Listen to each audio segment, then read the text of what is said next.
It's a dark and stormy night out there tonight. Can't even see it. Can't even see all the damn town tonight, EA. I don't know if that's good for the Cowboys tonight.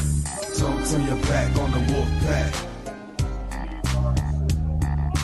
Talk to your back on the wolf pack. You might wind up in a body bag. Jim, I think your TV up too loud. We can't hear you. I ain't even say nothing. Hold on.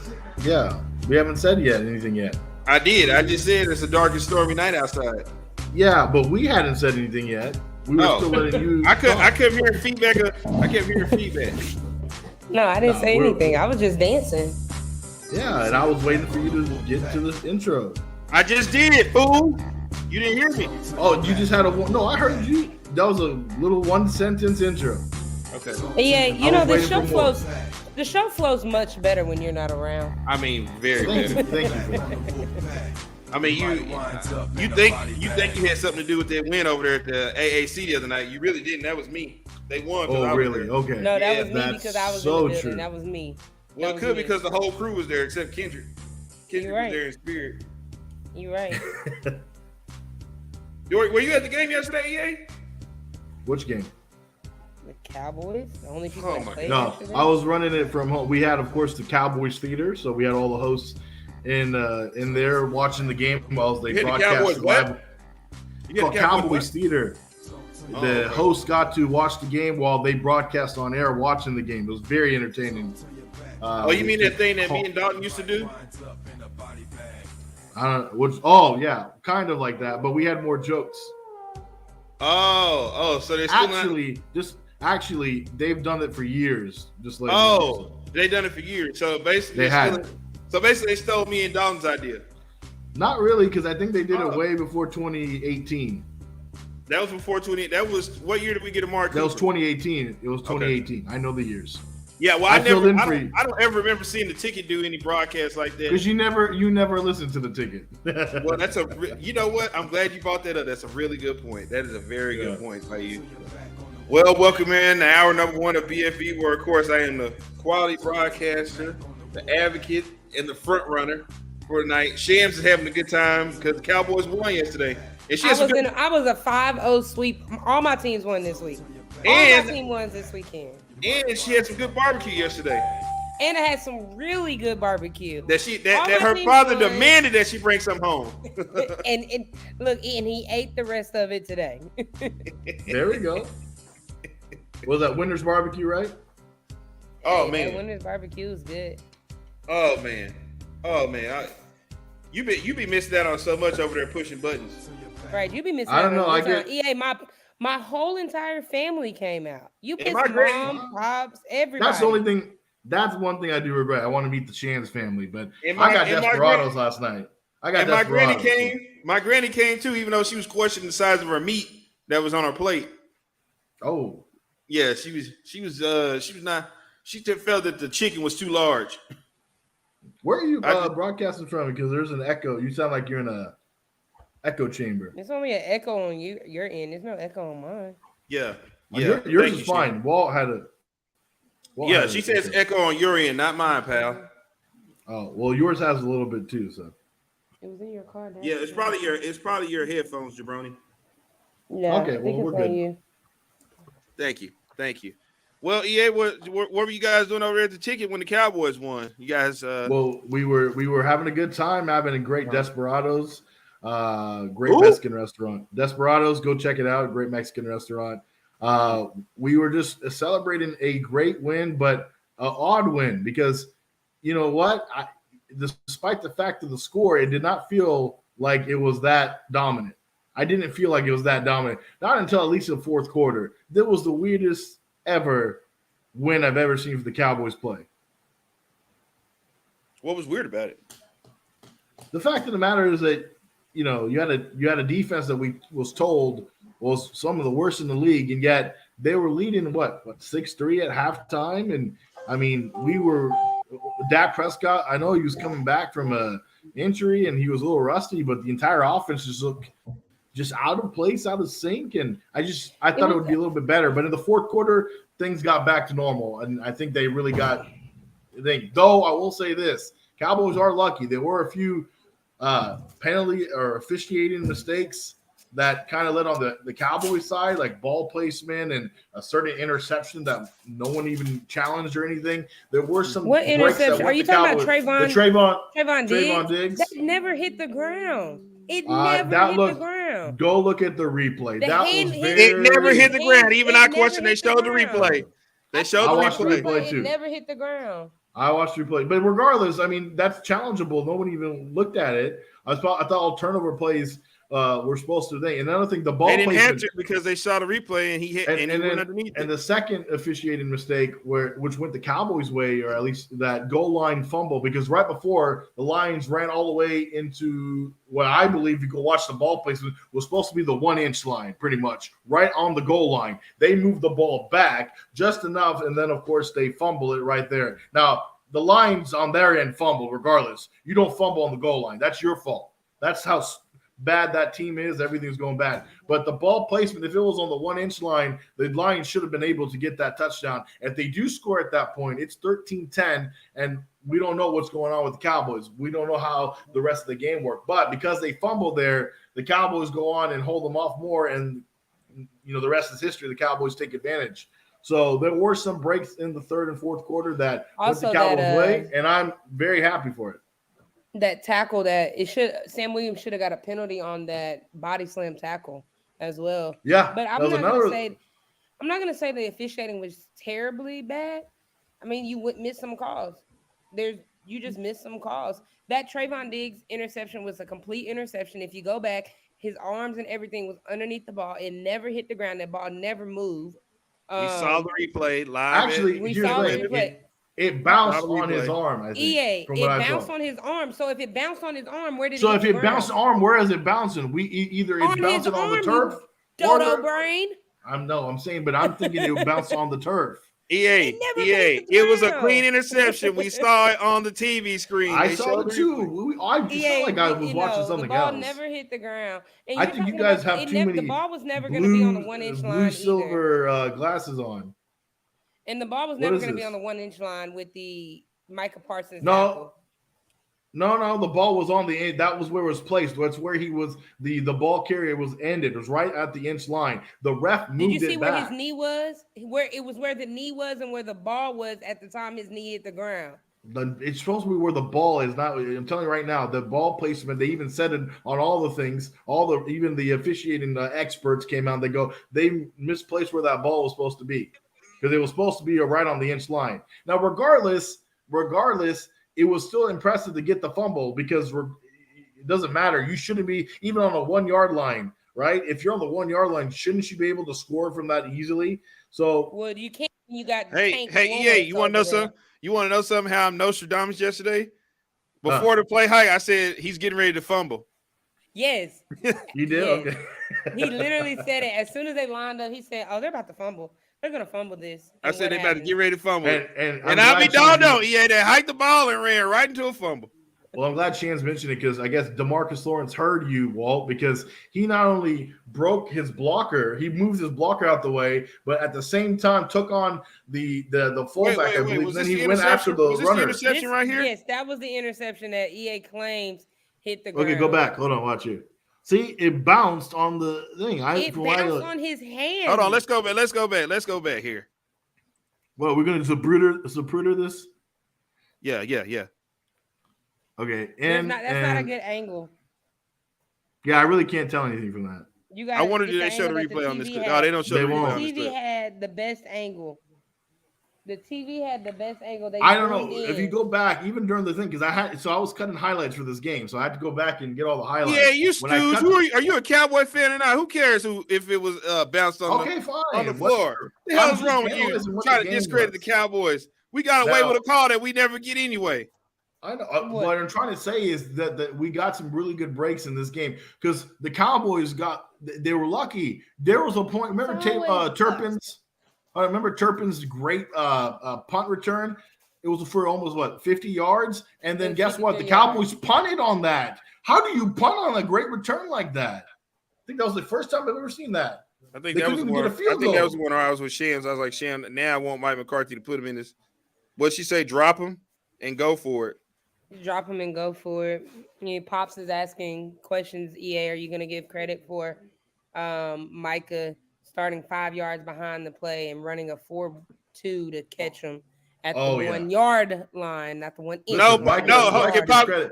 He's not gonna give me any credit. You know why, Pop? Because on draft night, he was sitting with his lip in his lap when they drafted Michael Parsons. He didn't want him. He wanted Rashawn Slater. He wanted all these other people. Rashawn Slater. Yeah. I'm talking about his lip was in his lap on draft night. Why do we draft him? Why do we draft? We should have drafted Rashawn Slater. Well, you didn't even know who Micah Parsons was when they selected him. So don't make up this thing that you're the hero that Micah Parsons, blah, blah, blah. You didn't even know who he was. So first off, I never claimed to be a hero, but I wasn't sitting in the studio dogging the pig like you was. You didn't know. You did not know who Micah Parsons was. And they didn't take him. They should have took Rashawn Slater. Yeah, because and what did I tell you on? You had a guy. And what did I tell you on draft night? Well, I think it was Billy who said he runs a 4. He runs a 4 flat, and I was like, why didn't y'all lead with that? Hold on, but exactly before we told you how fast you run, you were all with me pouting your lip. So don't. No, the hell I wasn't. Don't even lie on me. No, I wasn't. Anyway, back to the game. But I think the Cowboys' offense, and I don't know if it was. Again, it seemed like Kellen Moore kind of went back to that Dak Prescott game plan because that didn't work in Tampa because that's what they were doing. I don't know how this offense continued to struggle against a Detroit Lions team that is terrible. They're not good at defending the pass or the run. Yes, they could have. So he should have got rid of that. And it seemed like the running game, both running backs were having a great time. I don't know why they didn't stick with running the football. I think in the second half they realized it, so they just kept going with it, and that's why they did what they did. But I don't know. That first half was very odd. It was like they were kind of feeling themselves out. Yeah. And maybe they're like, okay, let's see how much Dak is doing. Let's see how much he can do because it was an odd first half, and I don't know why they. I really don't understand why people like you. We're gonna be honest. People like Go ahead, tell them, Shams. Go ahead, tell them. Go ahead. Who are Afghans? That's going to come out and give them 500 yards. I never said that. Well, then why was the first? I was saying why were we were ineffective. We couldn't even get a first down. I'm not asking you to go air it out. I'm asking you to play efficient football, which you didn't do in the first half. But EA. Thing is, he's coming off a thumb injury. Why do you want to complicate the game? Let him get the groove of it. First of all, I'm not criticizing Dak. I'm criticizing Kellen Moore because even then they still had. They were calling Dak Prescott to go down the field. He was thrown into triple coverage almost every time in the first half. So you tell me that airing it out. Deb was trying to air it out, which is wrong. I said, run the football, be balanced, do what you did with Cooper Rush was at the quarterback. That's what you need to do. Work a winning strategy. But look what he was doing. Every time they threw into triple coverage, Dak was like, there's a CD, and there were 3 Lions players right around him. He threw it into triple coverage twice. EA, don't say every 3 times. I counted. Covered twice. EA, you're in your counting. I'm exaggerating. You're exaggerating. I know. Of course I'm exaggerating. But my point being is that Dak Prescott was trying to dope coverage right there. He just threw into. Yeah. And luckily, he got it. Oh, by the way, I gotta put one of my favorite players on probation. Hey, Walt, Pops wants to say something real quick because he wants to school EA real quick. Okay, go ahead. We like Pops, so it's okay. Okay, listen up. listen to the 105.3 today. Not 1310 the ticket. Okay. Yeah. Just, Good. Well, Thanks then for pointing that I'm out, sorry, sir. You're listening to the Cowboys homer station. Sorry. no. This was a Hold I'm kidding, on, I'm kidding. Pop. Just kidding. Hold It was a on, joke. hold on, Pop. You're listening to the Cowboy Homer Station that has the real Jerry Jones and the real Stephen Jones on there. Go ahead, continue what you were saying, we Pop. did a survey about all the NFL teams and what the league average in rushing is 5.2. So they're saying that most defenses are willing to give up the rushing yard and then dropping 7 men into coverage. So that's why Dak and other quarterbacks, the passing yards this year are down considerably over the whole league. And plus, you go look at all the passing touchdowns, they're down a significant amount also. So they said teams are willing to give up the run, but not give up the passing. No, and that's fine. When Dak was throwing in the triple coverage and all that, you had 7 man in coverage. So where else was he going to throw the ball to? But my point being is you don't need to do that. If it's not there, don't force it, because very easily that could have been picked off. There were at least 2 of those passes that were lucky that they weren't getting picked off. My point being is their game plan in the first half was very wrong. It seemed like they did not know what they were doing. They were just kind of just doing whatever they saw. They thought, okay, well, let me just try to force it. And seemed like they were trying to force the issue instead of going with a really true game plan, which I think they changed. Because if you look in the third and fourth quarter, they reverted back to establishing the run and making sure the running game was the key and focus, and which helped, because then you got Zeke and Tony Pollard both moving well, and then Dak Prescott was able to go off the boot, come out there with the play action, and start to get his tight ends much more involved. Now, I also think that your receivers didn't help you, including my guy who wanted to put on probation, Michael Gallup, who had a pass again. He dropped. Oh no. He made.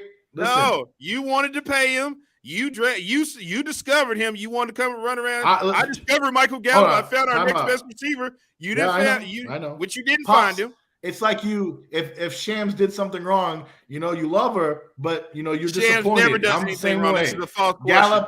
Gallup disappointed me. He disappointed me. I'm like his dad, and he disappointed me. I'm very disappointed. He's grounded. Yeah, you need to ground yourself because you the one who hyped him up. I don't think Gallup will see the real Gallup until next year. You can see that he's laboring as he's running routes, and so to me, he's still dragging that leg. He is still dragging. He was dragging the game 1. Yeah. Well, my problem was I don't care if you have 2 bad knees, it hits your hand. You need to as a receiver, you're taught to catch it no matter what. Yeah, and he's dropped like 2. That goes back to Noah Brown on the very first play of the game. And CD. And what disappointed me yesterday was Kellen Moore's play call. I mean, you got we had 2 instances on like 3rd and 1, and he runs the ball to the outside, and they didn't get the first down. And I'm it's ridiculous. Where is the setup where Zeke is the up back, and they normally just run it, like they did in the end zone. I mean, on the goal line. My problem with, and I think you're right there, because I think in essence, again, I think either McCarthy or somebody came in there and told him, "Hey, what the fuck are you doing? Because it's not working. Go back to what we were doing against in our 4-game win streak. Go back to what was working for this team." And they did that very effectively in that, especially in the fourth quarter. Yeah. Well, we got a running quarterback coming up next week. Michael Parsons gonna be chasing Justin Fields. Justin Fields ain't got nothing. I'm watching this game, and dude is terrible, man. That offensive line. If the Cowboys lose next week, if the Cowboys lose this week, you should just give up. They should be able to take on the Bears. Chicago this week? Huh? I asked Walt, is he picking Chicago this week? He probably is. Yeah. We do for a scheduled loss, Pops. We do for one of those bubbly in losses right now. My son said it's gonna be his favorite quarterback is starting for Indianapolis now. He said Indianapolis. Sam Ellinger? Yeah, he's a Texas fan. Oh, Lord Jesus. Hey, ask him how was that a win last week for Texas? He's a Texas fan when they win. When they win. Oh, okay. He's a Texas fan when they win. Kendrick, when they lose. of course. Yeah, I think. So yesterday, we had Pops in there. We had Pops back there watching the game with us, also educating us on some stuff as the game was going on. Yeah, you really should have been there. You could have got you a real good education. But I would like to go back to Michael Gallup. Not just Michael Gallup, the receiving core, and what's going on there. You know what's funny? It takes to a point when my dad had said this was a preseason game for Dak. How much time has he had to connect with the receivers since offseason? Well, I know the receivers during practice all week say, "Oh, Dak's been there with us the whole time, and he's getting us involved, and we love playing with Dak. Dak's ready. He got the tempo up." And it seems like they don't have any kind of chemistry right now because I saw drop after drop after drop. CeeDee Lamb and him don't look like they're connected. Noah Brown and him don't look like they're connected, and of course Michael Gallup. Noah Brown did. Guess what? Him and Noah Brown connected on one. Then Noah Brown fumbled. Right. That was Dak's fault, right? But my point being is that guess who is the look at what they're putting out there, the tight ends. The tight ends seem to be the one making the most impact, especially in this last game. You got Hendershot working well, and then of course I can't pronounce his last name, McLeod. But the first, and then of course your guy tight end TE1 Dalton Schultz. Yeah. Again, those tight ends seem to be working very well with Dak Prescott, and they keep going to those two tight end formations. They believe in that. They're reducing the number of times the receivers are trying to make an impact. So I think the Cowboys offense right now thinks that, hey, tight ends are the way to go, at least early on while they try to protect Dak as he recovers and comes in, gets out of this rust. Ooh, John Morant over here putting it on Kevin Durant. Kevin Durant and Kyrie Irving and Ben Simmons, and then they putting John Morant out here tearing them up. Welcome to Best for Business. When we talk football, Walt talks basketball. Running game was what won the game. Do you agree, EA? Yeah, essentially, that's what it was. Actually, the defense won the game. Yeah, if it wasn't for the defense, I'm gonna go with the defense. The defense and the running game was a factor of it. Yeah, give me the defense. Yeah, 5 turnovers in the second half and 5 sacks. But that's why a lot of people think it was bad we didn't put up more than 24 points because the defense gave you that much. But then I also tell them to go back and look. You had Kellen Moore running reverses. How many reverses did we see in that game? We saw about 3 or 4. And then those third and ones, you're stretching Zeke to the outside. Oh, and TE1 forgetting to pick up a block on the outside.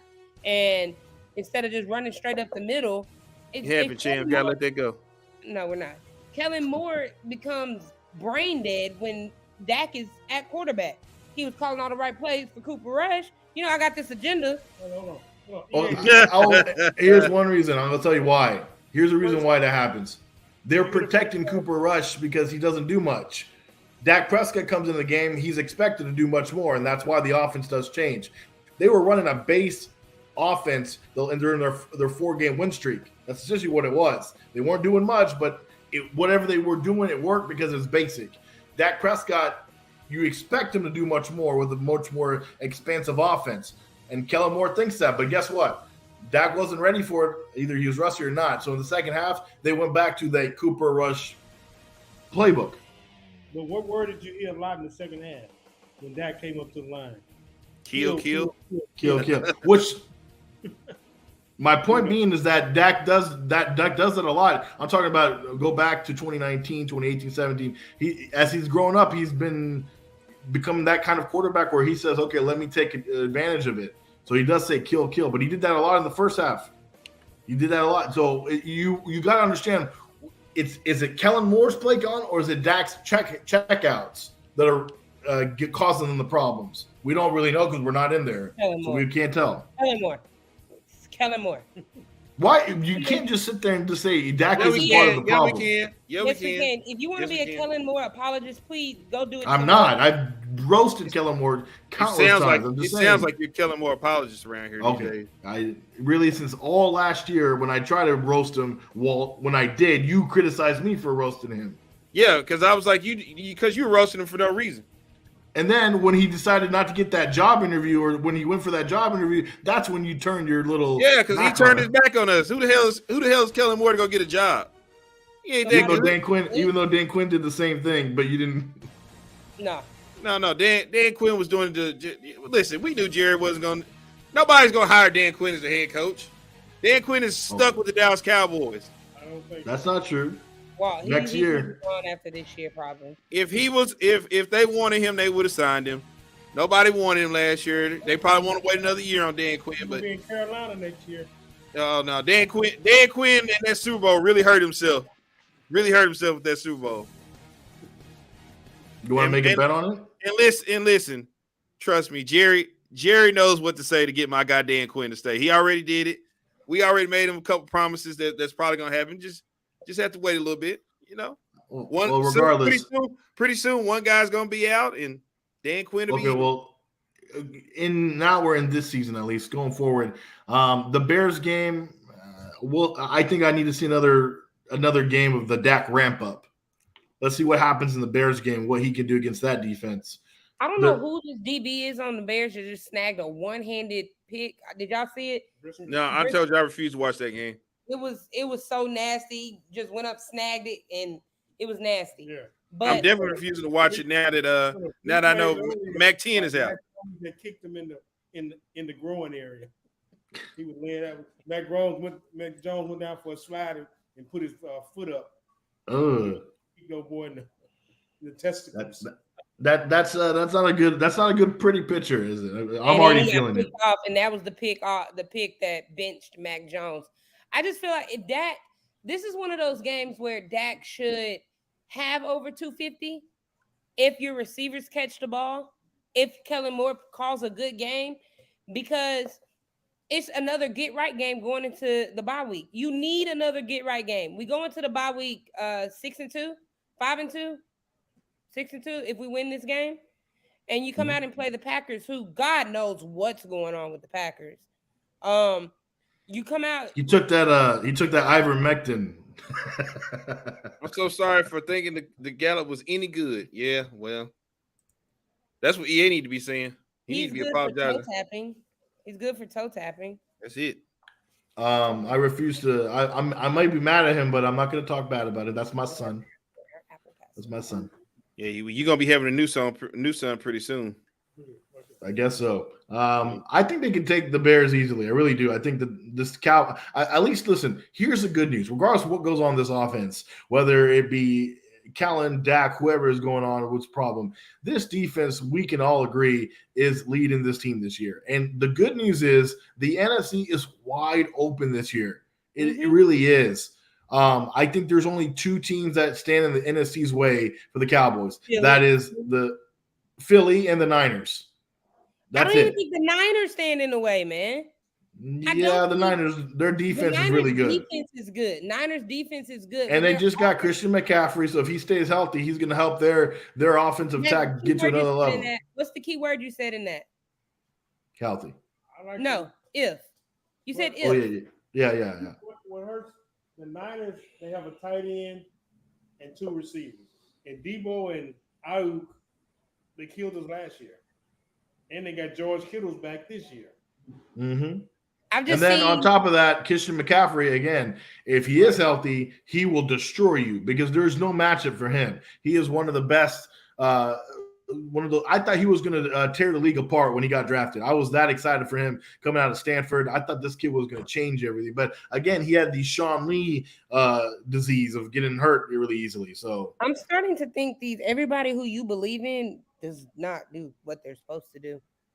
Everything that everybody really, because I believed in a lot of other players that we agree on. So Niners definitely a threat. I'm not saying they're not. I'm just saying I've seen their offense be pedestrian. Like they literally stalled their offense, and they had trouble putting up points with Seattle.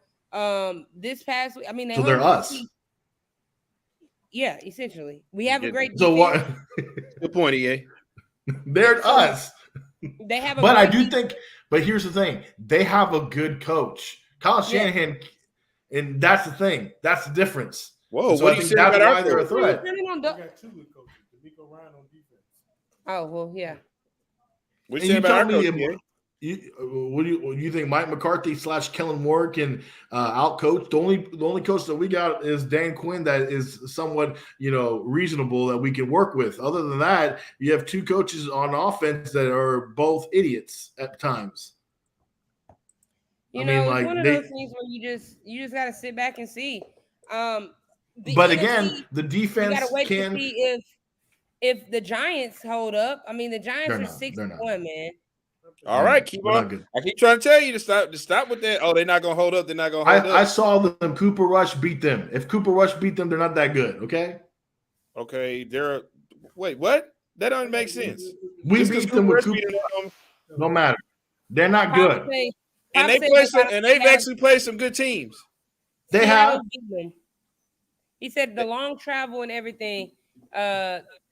Is picking them. My cousin is a Steelers fan that you can see. In Kenny Pickett, I trust. Kenny Pickett. Hey, Kenny has been pretty decent.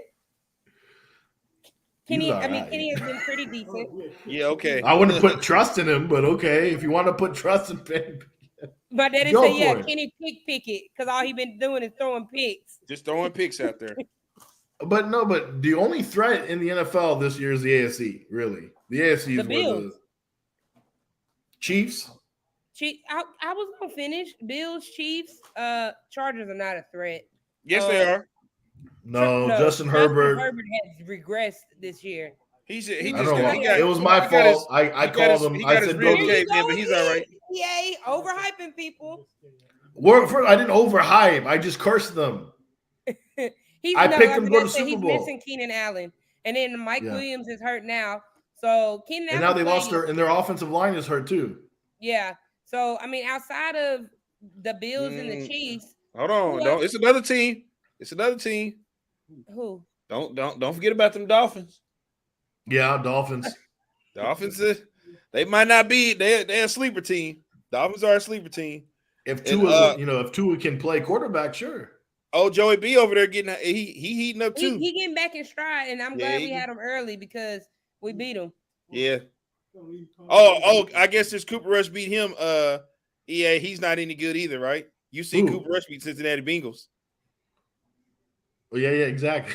Right. So y'all gonna have to stop with this. I don't know what it is about the Giants. I do have them losing to Seattle this week. I actually do have them losing to them, but it's something that's different in that water up there. Daniel Jones is actually playing like a decent quarterback. Saquon being healthy helped them out. Their defense is nice. Yep. Kayvon Thibodeau is doing what he's supposed to do. Yep. Jalen Smith had a key stop yesterday. I thought the Giants were a fluke too.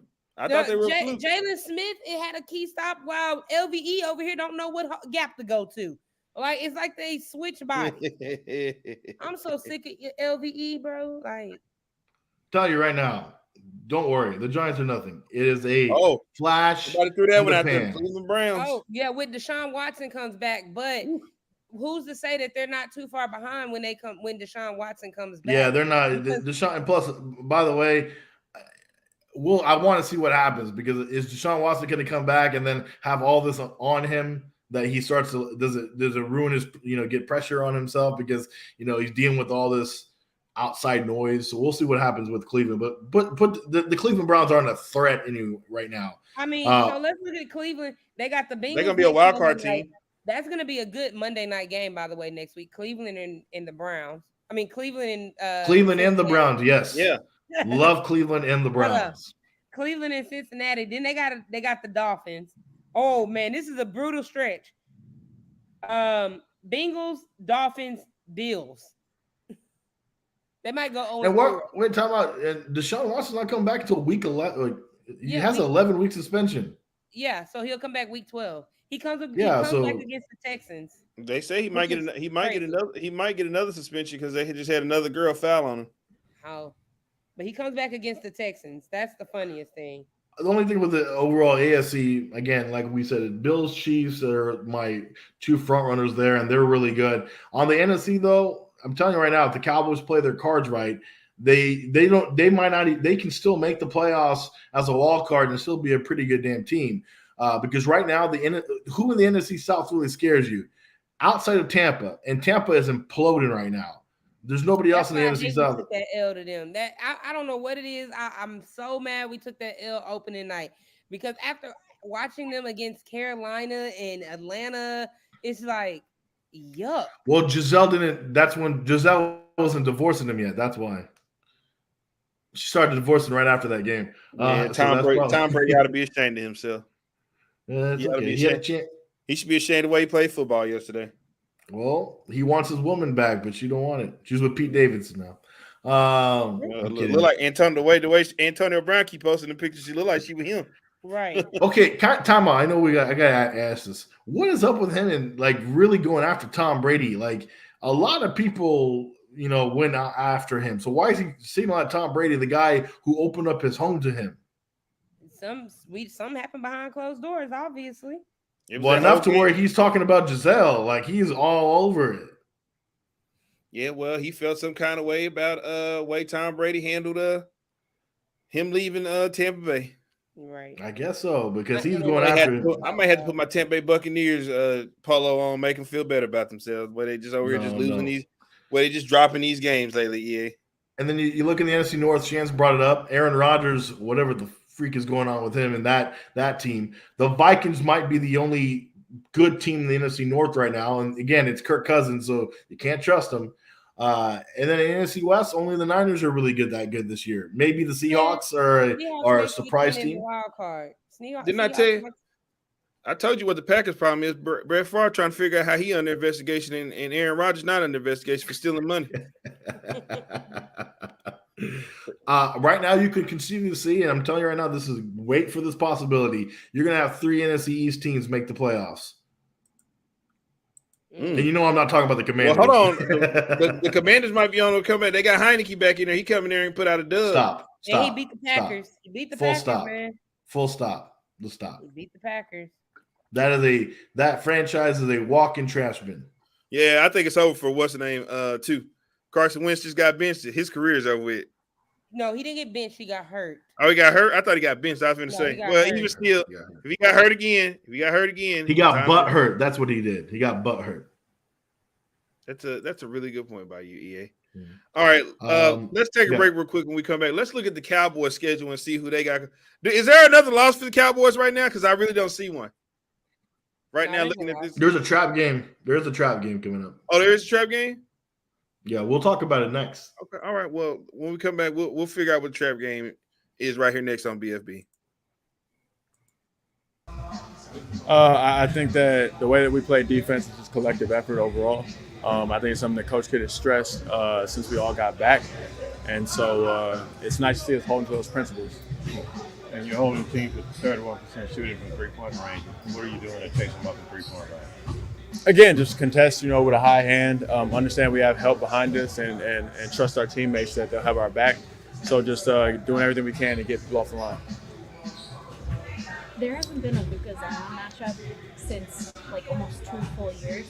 I know internally, I'm sure that's not the focus, but what do you think that does, just from a national perspective, early in the season, to get eyeballs, on the game, to get eyeballs on what you guys are doing so far? Oh, I mean, you have 2 of the most exciting young players in the league matched up against each other. Obviously, it's must-see TV. The narratives are going to write themselves. Box office, all that. In terms of internally, it's not really a thing because they're not really going to be matched up against each other. I would venture to guess that, Doe, Maxey, JaVale, even myself might be on them more than Luka, you know what I mean? And then I highly doubt that on the flip side, they're probably going to have Herb Jones, Larry Nance, Ingram, those type of guys guarding him. So it's not really a one-on-one thing. What are the challenges defensively against a Pelicans team that can really score? Obviously, when you look at them, they got 4 people averaging 20 right now or something like that.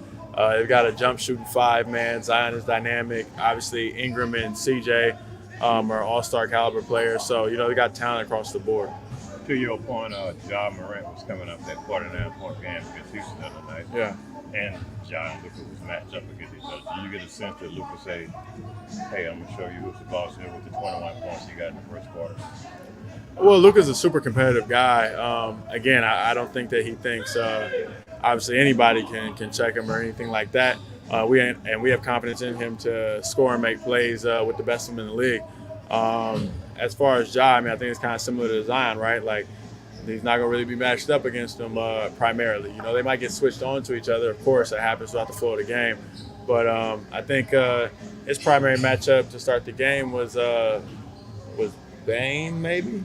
Might have been Bane. Yeah, so it wasn't Ja. Oh, he didn't play. Desmond? Bane played. You're You're talking about Dylan Brooks. Yeah, Dylan Brooks. I'm about to say, am I tripping right? You gotta go back and rehash that game plan. It's 2 games. What do you like best about your start so far?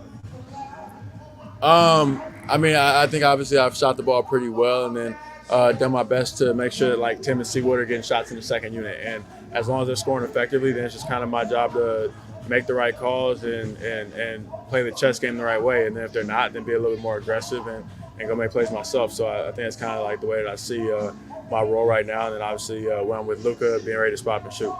Follow that up. 2 games. What still needs improvement? So needs improvement. I think obviously I turned the ball over a little bit in the second game. Just continue to get downhill and touch the paint. There was a couple times I settled for threes. Coach Kidd got on me and said, you know, we need you to touch the paint. And so just having that paint to great mentality and still getting guys like Maxey and everybody shots. Ingram and Zion got hurt last night. What changes for you guys if they're not able to play tomorrow? Well, obviously the dynamic of the team changes because you're losing 2 all-star caliber players and 2 big-time pieces for the unit. I venture to guess that CJ will be that much more aggressive, and so we have to come out to see prepared to go out at prime CJ. But we're preparing as if they're going to play. They haven't told me that they're not, so you know if that changes, then it changes. What kind of confidence you guys have knowing that you play 2 games? I know it's a small sample size, but you had at least a 22-point lead in each game. I mean, very, very confident, right? We have to build on the Phoenix game in terms of not giving up that lead.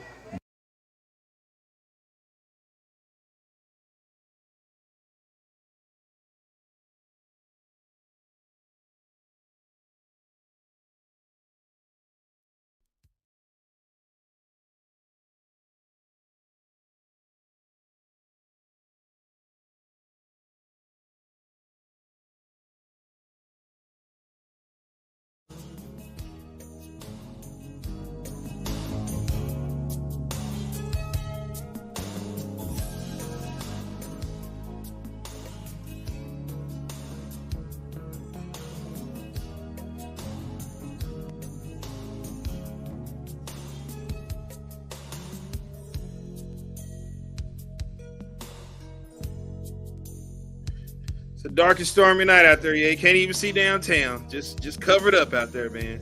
Just can't even see it. Stand by me. Oh, look out! Shanty's in the mood. This is perfect weather. Get you a lady in here. Oh, look out! What do you? Oh, okay, yeah. Go ahead. Keep going. What, you get your lady and do what now? Can't. This is a family show, so we can't. No, it's not. Go ahead. We got the music queued up. Everything. Go ahead. You put some wine out. Okay, there. Yeah. Do you know what's Get the wrong with blanket. R&B nowadays, y'all? They ain't got that. They ain't got none of that. They ain't got none of that. They ain't got no I don't know what. There was a Ain't no comedian that did a joke about that lately. He goes, R&B back in the day was about chivalry and talking about your woman, and then nowadays everybody's like, you want to see this dick? Yeah. Yeah, that's exactly what it's about. EA. It's changed. Yeah. These kids today, they can't wait.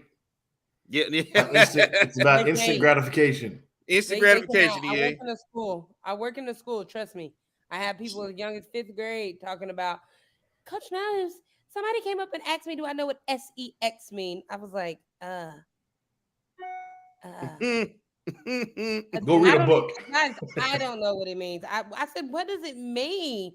This little girl said, well, that's how babies get made. I was like, girl, you told me something new. I have no idea. Yeah. Well, back in our day, we had shows like Saved by the Bell and shows like the Power Rangers where you could tell they were humping each other on the Power Rangers when the cameras were off. Oh, Just yeah. look at They had that teenage chemistry. hormones just running all up and through that show. You Hey, know, we gotta Jason say- hit on Kimberly. Speaking Yeah. of this, we got to say rest in peace to Lindsey Jones. Oh, Before I'm about to bust. Man, that guy is awesome. I'm so sad he died. Man, his that video, he got us through the pandemic. Oh, Yeah, you he talking did. about? I remember watching him on Reba a long time ago. Yeah, he was also on Will and Grace. Yeah. He was just Well, the funniest you know what's guy. messed up is Caleb Braxton had just posted a picture with him yesterday. They were out eating the ring announcer for WWE. She said she had just met him. Sad. Rest in peace, my man. Yeah, He he's just bought funny. a house. He just bought a house. Julia, put up what Julie said. She this is her guy. Mario Lopez. So she didn't like Preppy. Yeah, She well, likes Slater. Yeah, because Slater was a hater on Preppy. You know, took joy. Well, actually, first of all, Zach was the hater. No. Was coming. Zach Morris is one of the coolest guys to ever grace a TV screen, hands down. Okay, did you know there's a whole YouTube thing called I don't Zach care Morris about is trash? YouTube. There's a whole thing called Zach Morris is trash, and Oh, points out everything he's done wrong. Anyway, moving right along, Shams. I've taken a look at this Cowboys schedule, and I went down it yet last night. You know, I just didn't see another loss for the Cowboys. And maybe I'm crazy. You are crazy. Okay. What we have right now, we have one of those we have one of those things where as a Cowboys fans, we know we can quote unquote run the table, but we have to be realistic. The Cowboys will lose one or two more games because they're the Cowboys. Their running game is not 100% great. Matter of fact, it's not 50% great. So one of these teams that has a good running back could eat us alive. That Colts game I have circled because the Colts are going to be hungry. They're not going to be playing for anything. And I feel like if we could beat everybody in the division, we have to win Thanksgiving and we have to win Christmas Eve. Those are two games that are must win.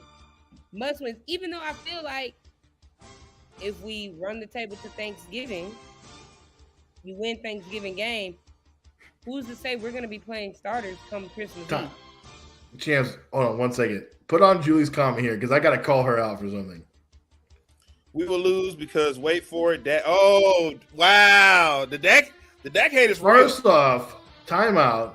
Julie, you were the biggest Dak. Hold on, James. I have a personal agenda with Julie here. Hold on.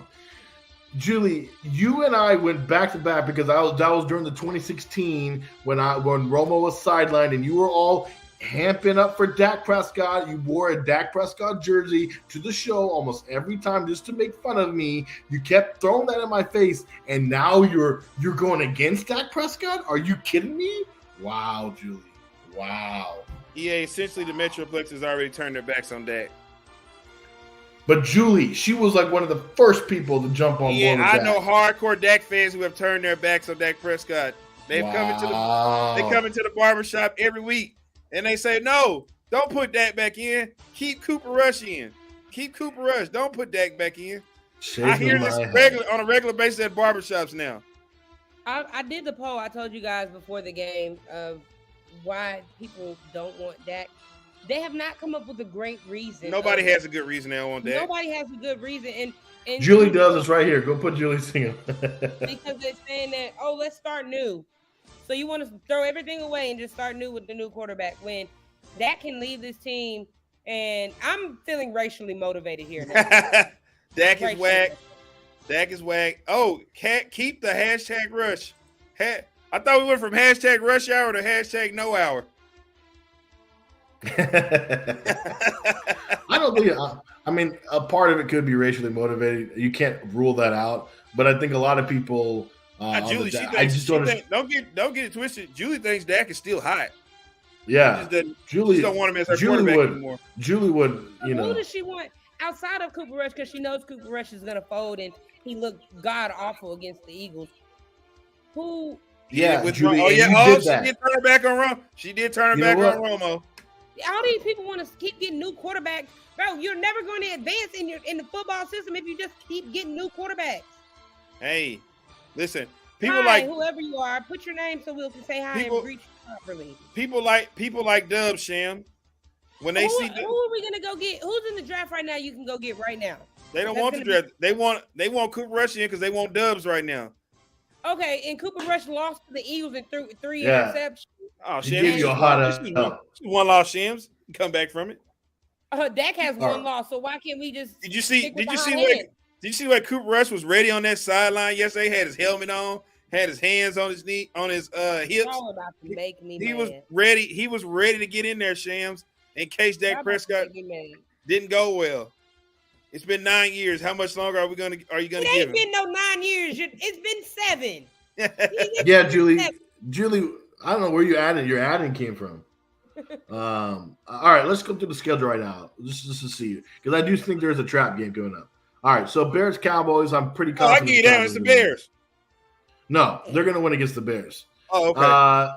The game Cowboys Packers is one I'm going to circle. And the reason why is you're coming off the bye week. Yeah, we all know Aaron Rodgers is all a mess right now, and the whole Packers team. But it is in Lambeau.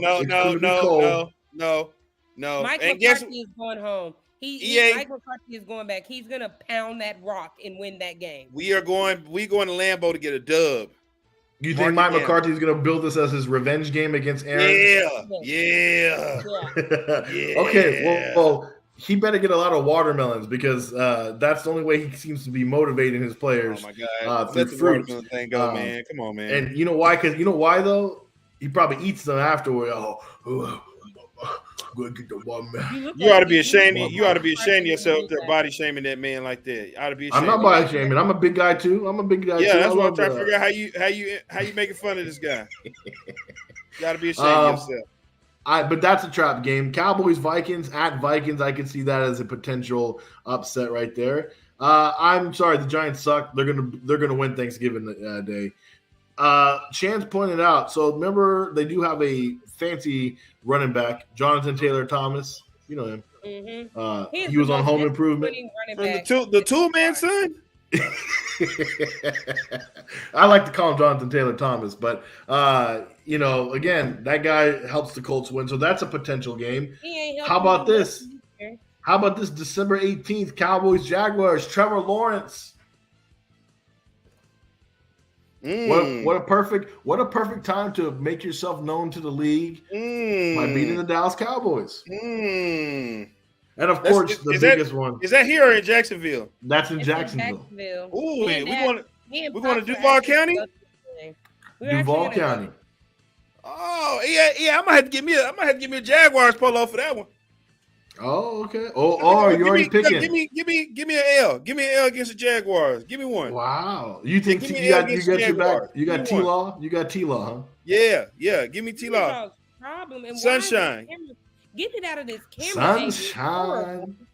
Give me sunshine. What? This camera angle is horrible. It's like all up in my face. Yeah, we want to see. The people need to see your face, Shams. Shams, we're trying to get you. We're trying to get you face hitched. of Halton City anyway. You gotta let the people see. It's so beautiful. You what, EA? Hitched, married. We're trying to get you married. I just show that face. No, we're not doing all that right now. She's too young for marriage. Too young for marriage. Yeah. 30. Jeez. Yeah.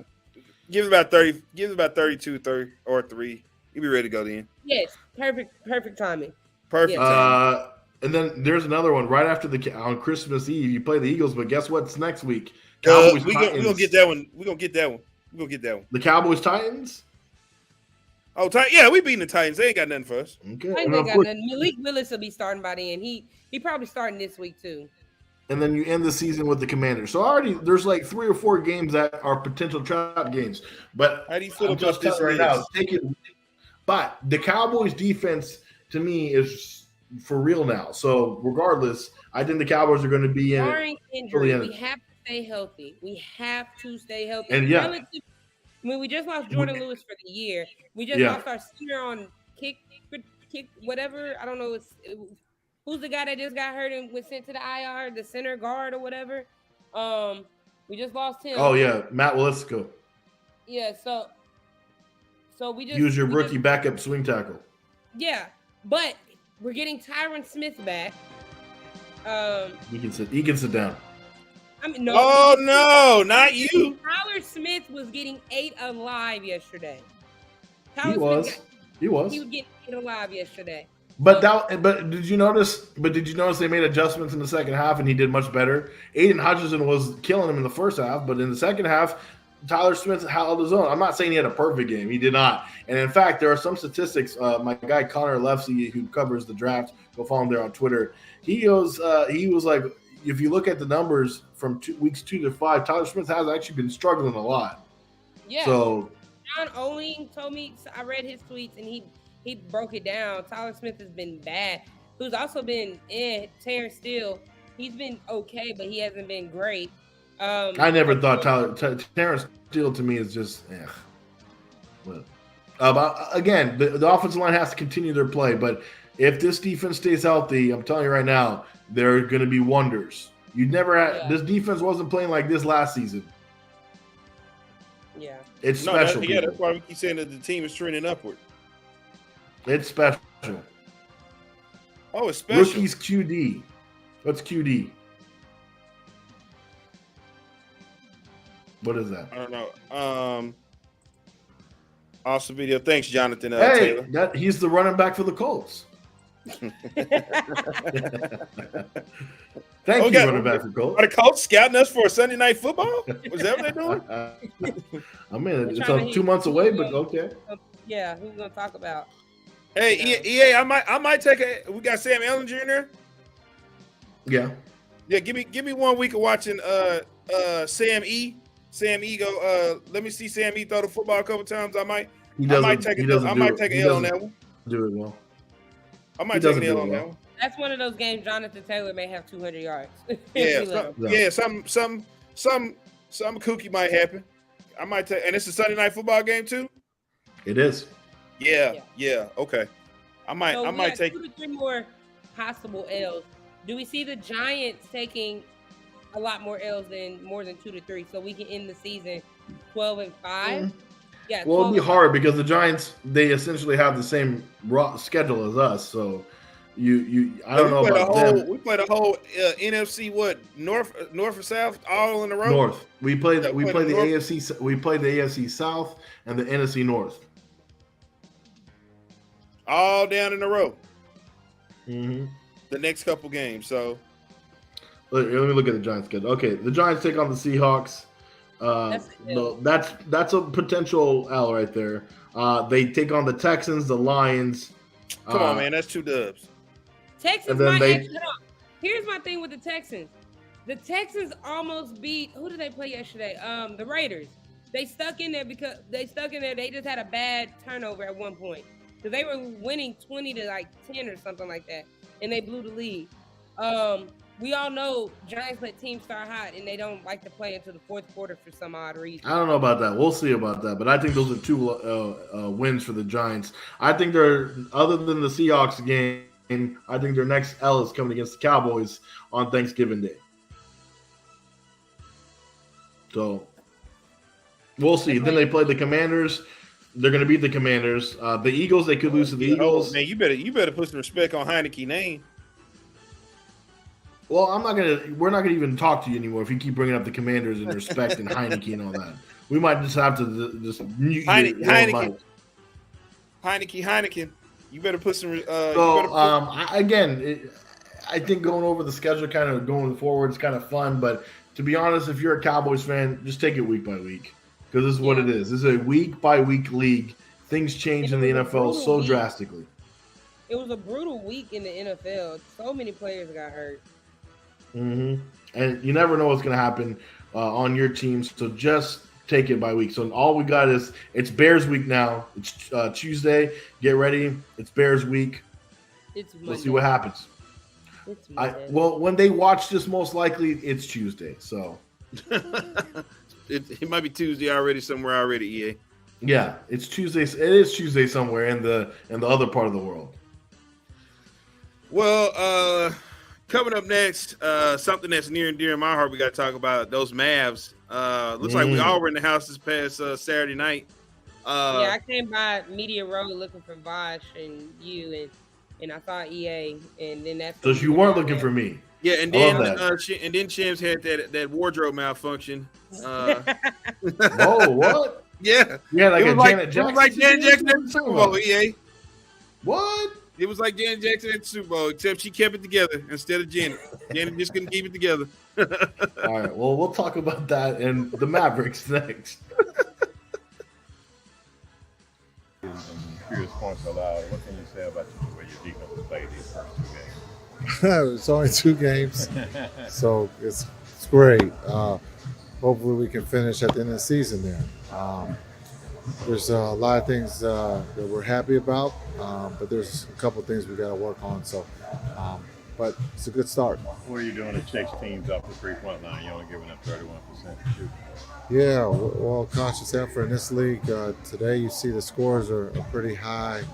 A lot of teams are shooting threes, so we got to guard the 3-point line, and guys are doing that right now. Curious, Dorian got called for the take foul Yeah. the other night. I think it was the first time this year. You like the new rule, and is it because he was almost like trailing the play, and it was still called. I'm just curious. Yeah, it's the officials, their opinion of it, if it's going to stop the break or take away the advantage. I guess in that case they felt that that's what was taking place. Maybe that's what's led to a lot of the scoring too. Is the take foul isn't being taken, so you're seeing a lot of layups, a lot of open threes, instead of teams being able to set their defense with that take foul. So. We'll see how it goes. Again, it's up to the officials if there's an advantage. And so I thought it was a little questionable, but they called it. I was going to ask you because the rest of your defense is way back there. Yeah, but it's a judgment call, so we're not going to challenge any judgment calls. We're going to challenge Luka in that first, second play. Yeah, that was a little too early to bring out the challenge. But there's going to be a time in the season when I might have the challenge, but I just thought it was a little too early.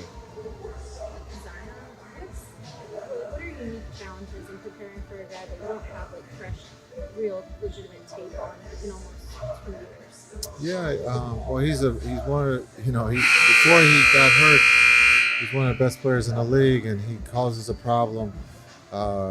Being able to play above the rim with his force, offensive rebound.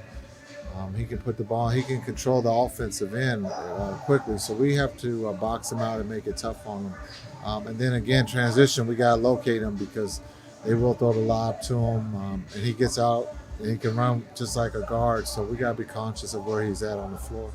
He's had some particular individual success defending him. What is it about Max's game, either by the rim or just in general, that makes him? I don't want to say like an ideal Zion defender because I don't know if there is one. Yeah. But having had a good track record. In that sense. I think for Maxey, it's about he can guard 1 through 5, and his willingness to guard separates him, and so his ability to move his feet, his strength to get in the way helps. And so again, I don't know if there's a Zion defense, a player who can just play him one-on-one. He's too talented. Do you have a barometer on what you want to hold teams to? Because 5 out of 8 quarters you've held them to 25 points or less. Yeah, I think in the 2 games we've led for 93 minutes of the 96. So I think we got it. We've gotten off to good starts. It's early. Understanding one game has led to another. Having a lead and playing with the lead in game 2. We continued, to score in that third, and we actually didn't lose that quarter. We tied that quarter, I think. We won. But it's about being able to play with a lead, and then somewhere in the season we're going to have to learn how to play from behind. It just happens that way. So we'll see. It's early. It's very, very early. So these are all good questions after 10 or 15 games. Yeah, Zion and Ingram both got hurt last night. What changes for you guys if they're not able to play? We're preparing for them to be playing. So until we're told otherwise, our game plan is with those 2 out there. They can really score. What challenges do they present you defensively? Yeah, they're a team that can score the ball. You saw last night, I think, over 120. And then in New York, I think they put up 135. So when you look at CJ, understand that he can shoot the three, he can get to the rim, he can shoot the midi. Ingram is another guy, to the rim, shoots the three, and also shoots the midi well. Zion now being able to control the paint, and then Valanciunas in the paint. He can control the paint posting up. So they got a lot of guys who can put the ball in the basket. So our defense isn't going to just be one-on-one. Our team defense is going to be tested. You got a tough schedule coming out of the gate. 2 you just played, and the next 2 on the road. Yeah, the 6 games that we have here in this month are tough. And so this is a good test early, and hopefully we can be a positive in the month. A lot of hard.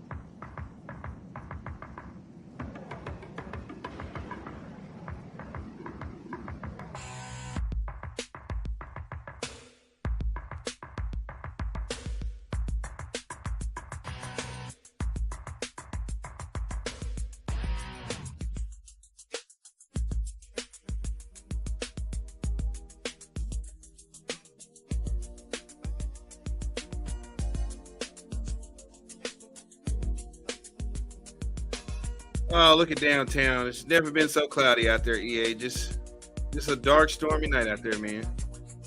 You probably don't even know who this song right here is, EA. If I told it to you. It's a song. you don't know, man. Don't worry about It's a song. That's how it is a song. I just know it's a song. What is this? Voice to Man? What? Boys to Man? Hey, you know what? I was thinking of R. It sounds R&B like, so I was thinking of R&B. It's in that era. It's in that era. Okay. They had to give the Grammy back for lip syncing. Really? I didn't hear about this. I never heard that story. Milli Vanilli. Oh, I've never heard of it. Don't blame it on the rain. I've heard "Don't Blame It on the Rain" because you used to play it when it rained. But well, it's raining outside. That's why we're playing Don't Blame It on the Rain. But don't even worry about it, EA, because now it's time to talk about something that's near and dear to me. That's the Dallas Mavericks. So the Cowboys aren't near and dear to you anymore? Nah, yeah, they are, but it's the Mavericks. It's the Mavericks. That is Most a important. horrible jump shot. You know I had to do it, right? Yeah. Shams, that's what he does. He takes it. That's why I say he ain't hit nothing with that jump shot, and that's a so-called pass he does. Horrible all around. Yeah, it's just terrible. There's a reason why I got into this instead of athletics. Okay? We thank you. Yeah. We thank you. Yeah. Hey, we were all together witnessing the Mavericks together, except for Kendrick, because Kendrick never leaves his cage. But that's not true. Kendrick came yesterday. Where were you at yesterday? Really? Oh, yep. Wow. Well, we were all there. I want to say one thing though.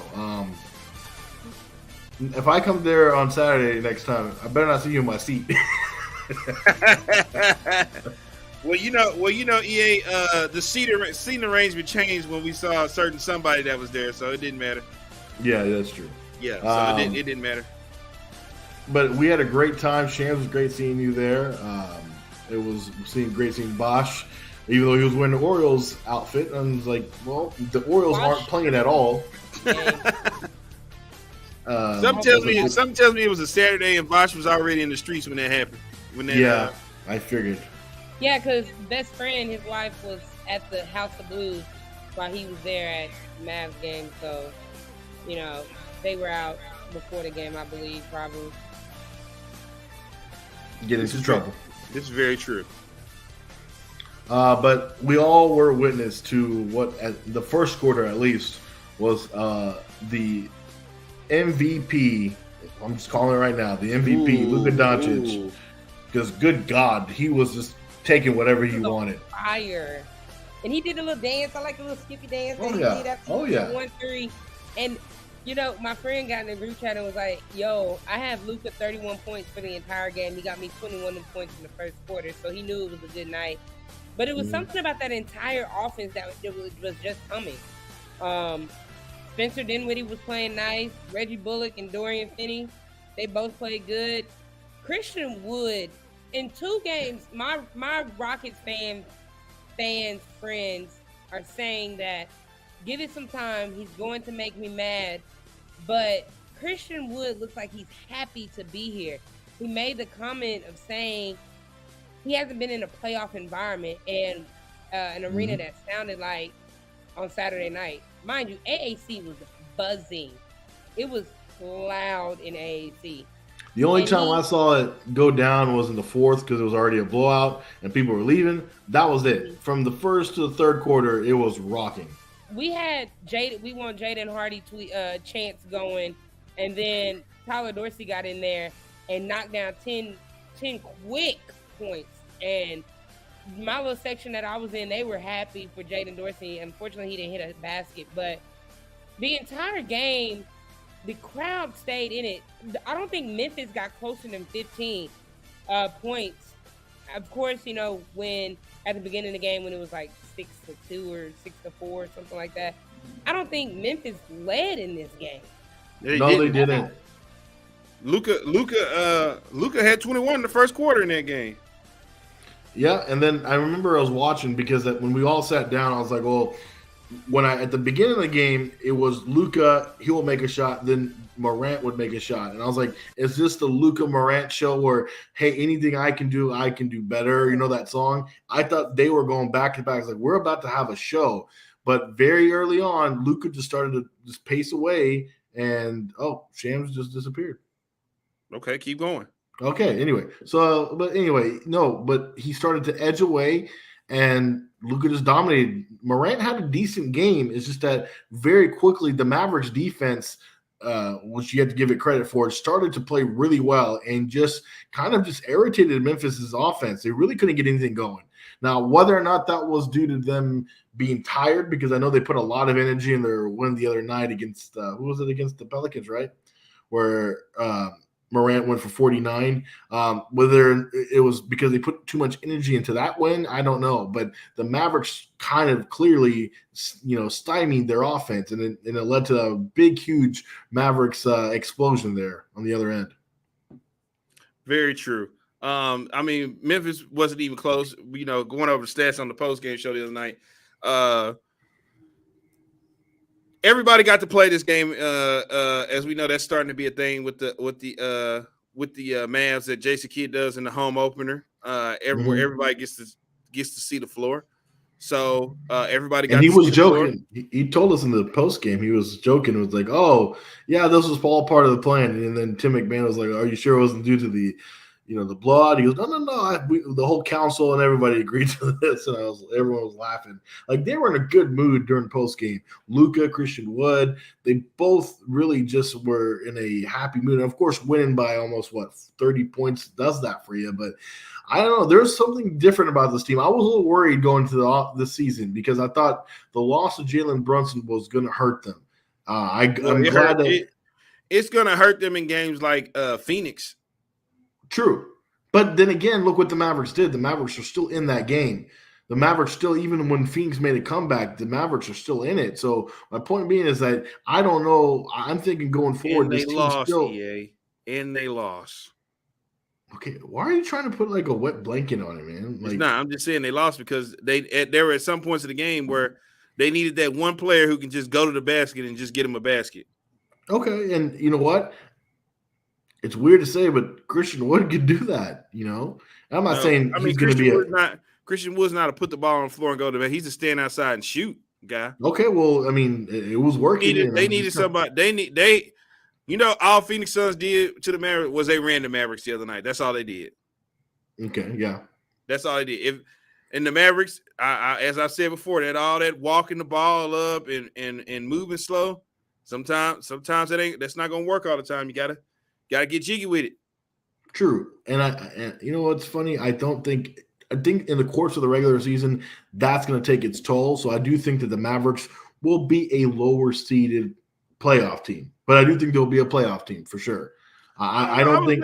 I was looking at the Mavericks. I was looking at their roster the other night, and I was sitting there thinking to myself, I know. I mean, it's a really good roster. Like it's a roster that you fixed the issue of the paint down low and everything like that. You fixed all that. So I mean, are they?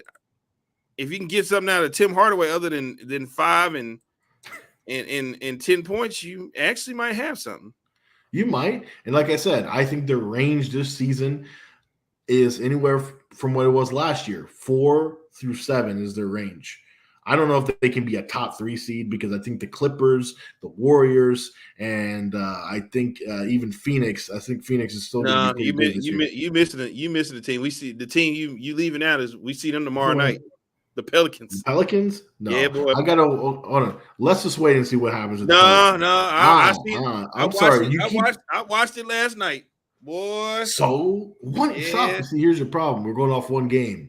No, you're already getting in your pants. I don't base stuff off one game. I'm watching the way they play basketball. What do you want? Hold on. What do you base it on? Because they played one game so far that they really excited one you. Game. They played like that you saw that excited you right now. Over the course of the games that you've seen, you really think that they're already a title contender? Yes. CJ McCollum last night. Well, the what's the name? The second Dirk, Kelly Olynyk. You know, when he came in the league, he was supposed to be the next Dirk.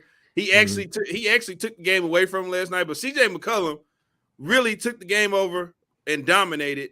And they lost. They had lost Brandon Ingram and Zion last night. CJ McCollum got him to overtime and had him within reaching distance to win. Well, he got him down by 1 point, and Kelly Olynyk. There's no doubt. I think the Pelicans are talented. I think they're a talented team, no doubt about it. But I don't know if I'm ready. I don't know if I'm ready to put them as a top 3 title contender already. Okay, first off, you're totally going over the fact that Zion Williamson has to be a huge competitor in this, meaning that he needs to stay healthy. That's the point. He wasn't even on the floor last night, and they still. But that was one. Well, that's one game that it's not going to happen on a consistent basis. It doesn't matter. They have other guys other than Zion. They have CJ McCollum. Is CJ? Hold on, talking about. So you think CJ McCollum on his own? Let's just hypothetically put something out there. If CJ McCollum were to become the man, and let's say Zion gets hurt and he's out for the rest of the year, let's say it happens. You still think they're top? You still got another guy over there. It doesn't matter. I'm just saying you think CJ McCollum is going to be the guy. You still got another guy. You still got another guy over there. You still got one more guy, Brandon Ingram. B.I. You think so? You think Brandon Ingram? Say what you about to say about B.I.? What you about to say? Go. Yeah. What you about to say about Bi? Watch him out. I think you think Ingram and CJ McCollum have enough in them between the two. Up until last night when they got hurt out of the game, they were what, undefeated already. Yeah, it's early in the season, man. I just think you're getting a little too excited early on. That's my thing. No, I'm not you. The difference between me, I'm the guy. I don't get excited. I'm the guy that can tell you at the beginning of the year the Golden State Warriors are going to win a championship, and they go out there and win a championship. Okay, first off, that's a pretty easy thing to go and say because how was it easy that they didn't even have all their players? Because, I told you what was getting ready to happen. Because Golden State clearly has had their players. When they started last year, nobody had Golden State winning the championship. I was the only person who had them because I told you. I told you. I said what's going to happen is they're going to drop my guy Clay in there right at the right time. That's it. Listen, Clay will come right at the right time, and they're going to get hot, and they're going to go. Time out, sir. Okay, you know better well that Klay Thompson was not the reason they won the championship. And I did not say. That. See, you don't listen. That's your problem. You said, Klay Thompson. I said that the reason they were going to win was because they're going to bring him back at the right time, and he's going to help get them over the hump to get to the championship. But he really didn't. He really did.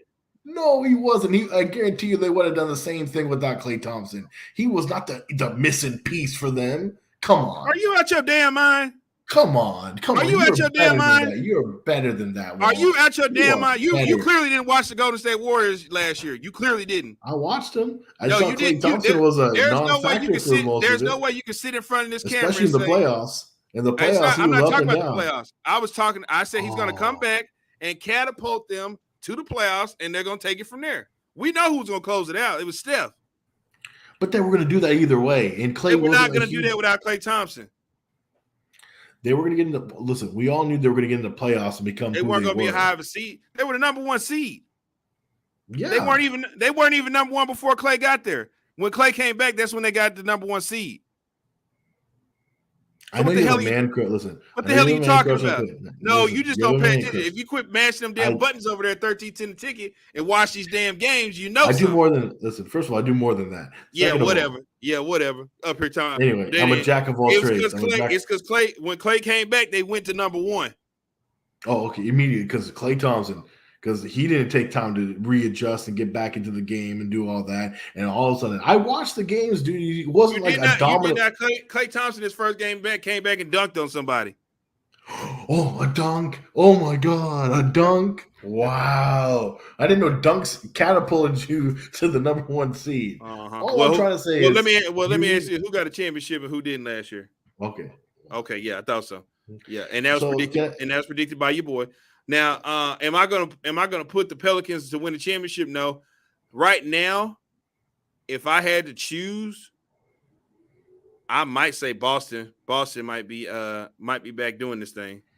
Okay, that's a reasonable thing. I can understand Boston looks really good. Like they didn't. Now the East. You still have like the Bucks and the Nets to contend with, and I do think the Nets. I think the Nets just lost. The Nets just got ran out the floor tonight by the Memphis Grizzlies.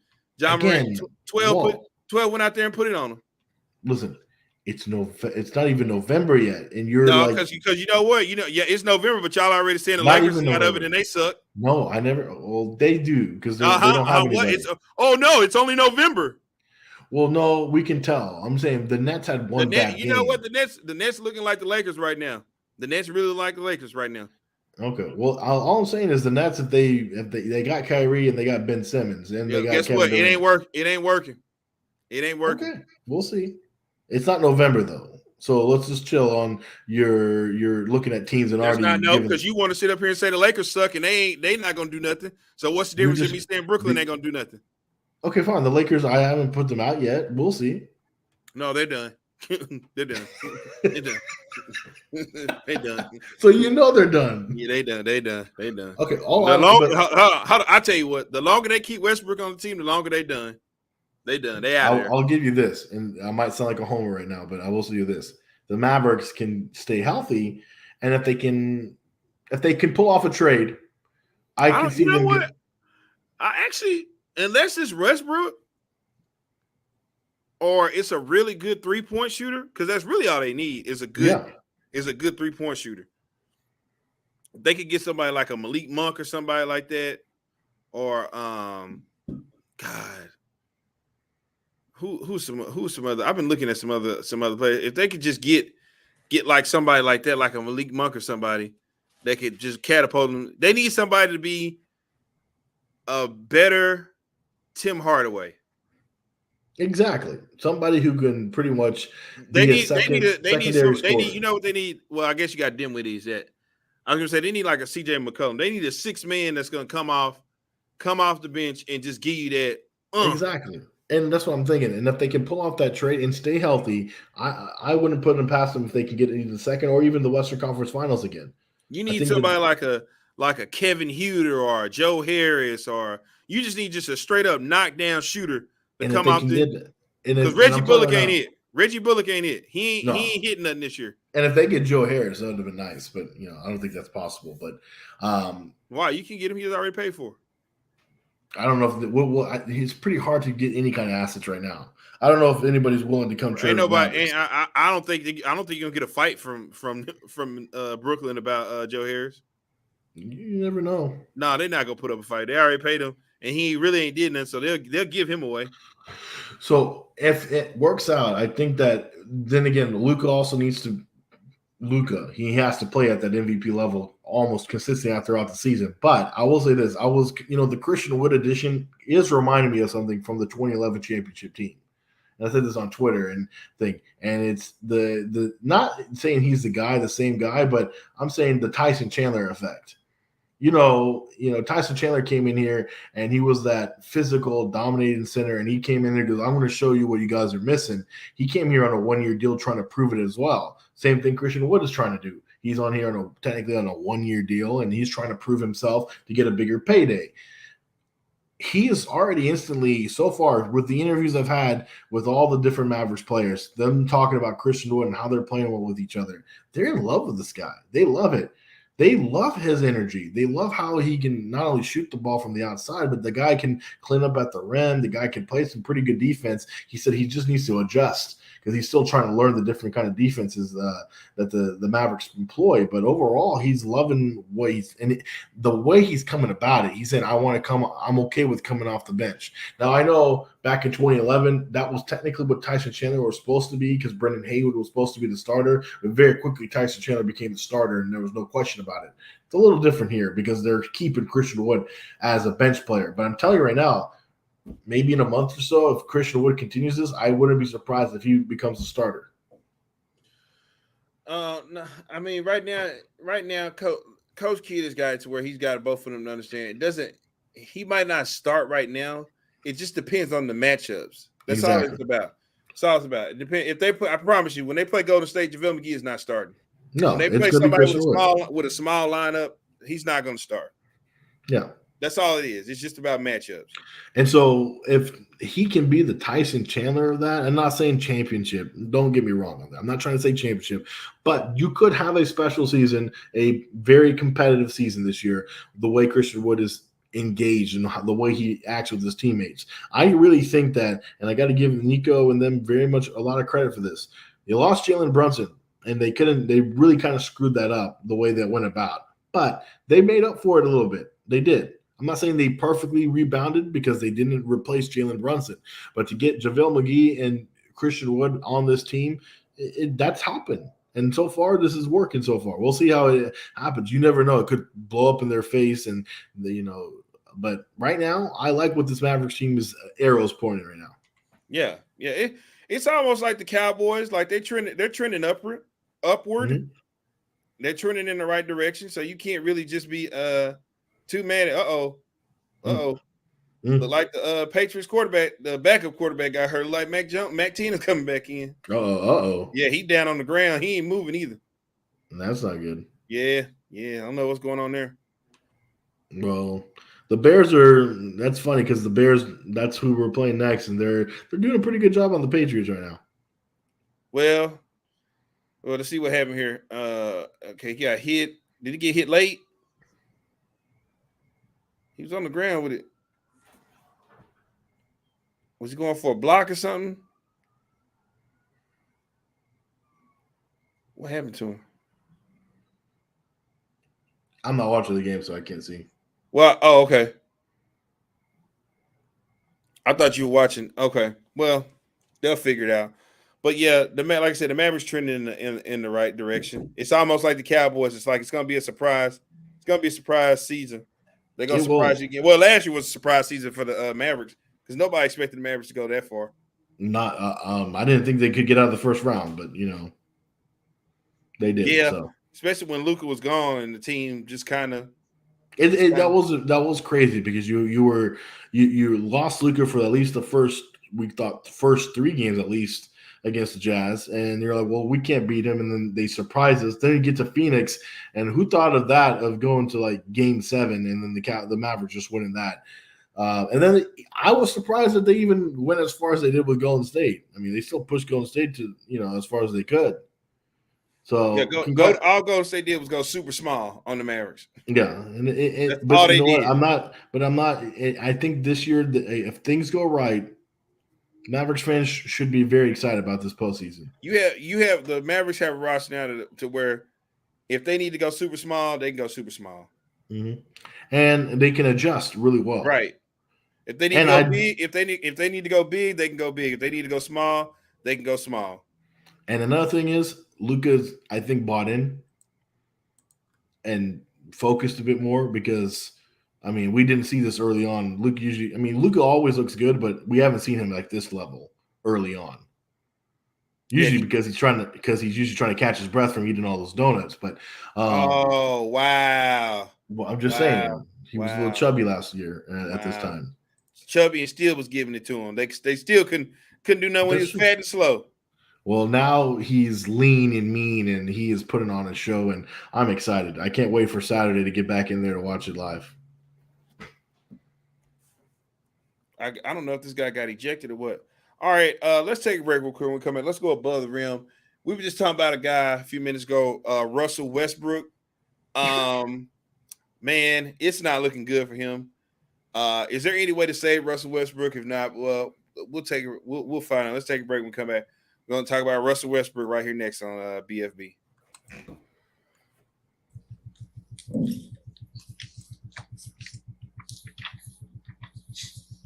Jason told us to ask about your defensive game. How did you think that went? He said it was one of the best you've seen. Yeah, I think it was good. Like I said before the season, I got to improve in that. So I think today's been great, but it's just one game, so I got to continue playing like that. Obviously, we can see steals, blocks. What do you look at when you're evaluating your defense performance? Normally, because I'm the low man, just directing traffic, telling everybody where to go, especially from channel 1, channel 5, I got to take the role. But that, directing traffic on defense is the most important thing. How's the game different for you and for the team when Christian's on the floor, when you're on the floor together? I mean, he's been great. He's a great player. He listens to us, he accepts his role, and he's just doing amazing stuff out there. It's been only 2 games, but he's gonna be very good for us. Are you making a special point to jump out of the gate really fast these days? Because both games you've had pretty big first quarter. I mean, it's important to start good. I think last year, a couple games we didn't start good, especially in the playoffs. The first 2 games against Suns, I think our start was not good. But that's why I want to improve that this year. So when you went under the basket, threw it off the glass, and Dodo got the dunk. That was a pass. Okay. You knew what I was asking. Yeah. They gave him a putback. Yeah, I don't know. They're like. Oh, did you? the hometown scores don't like you, huh? 11 assists, I think. You were ready. I'm not going to make the layup and not touch the rims. Christian also said that in the sequence where you had the block, transition, you spun, you told him like in transition to go to the dunker spot. How often do you do that where you can see things unfold and you communicate to teammates ahead before everything unfolds? I mean, sometimes it's really tough, but like I say, we got to communicate. When we communicate and talk and listen, it's where we are the best. And, I just try to, like I said, on defense and offense, got to communicate with everybody, and that's going to help us. Thank you.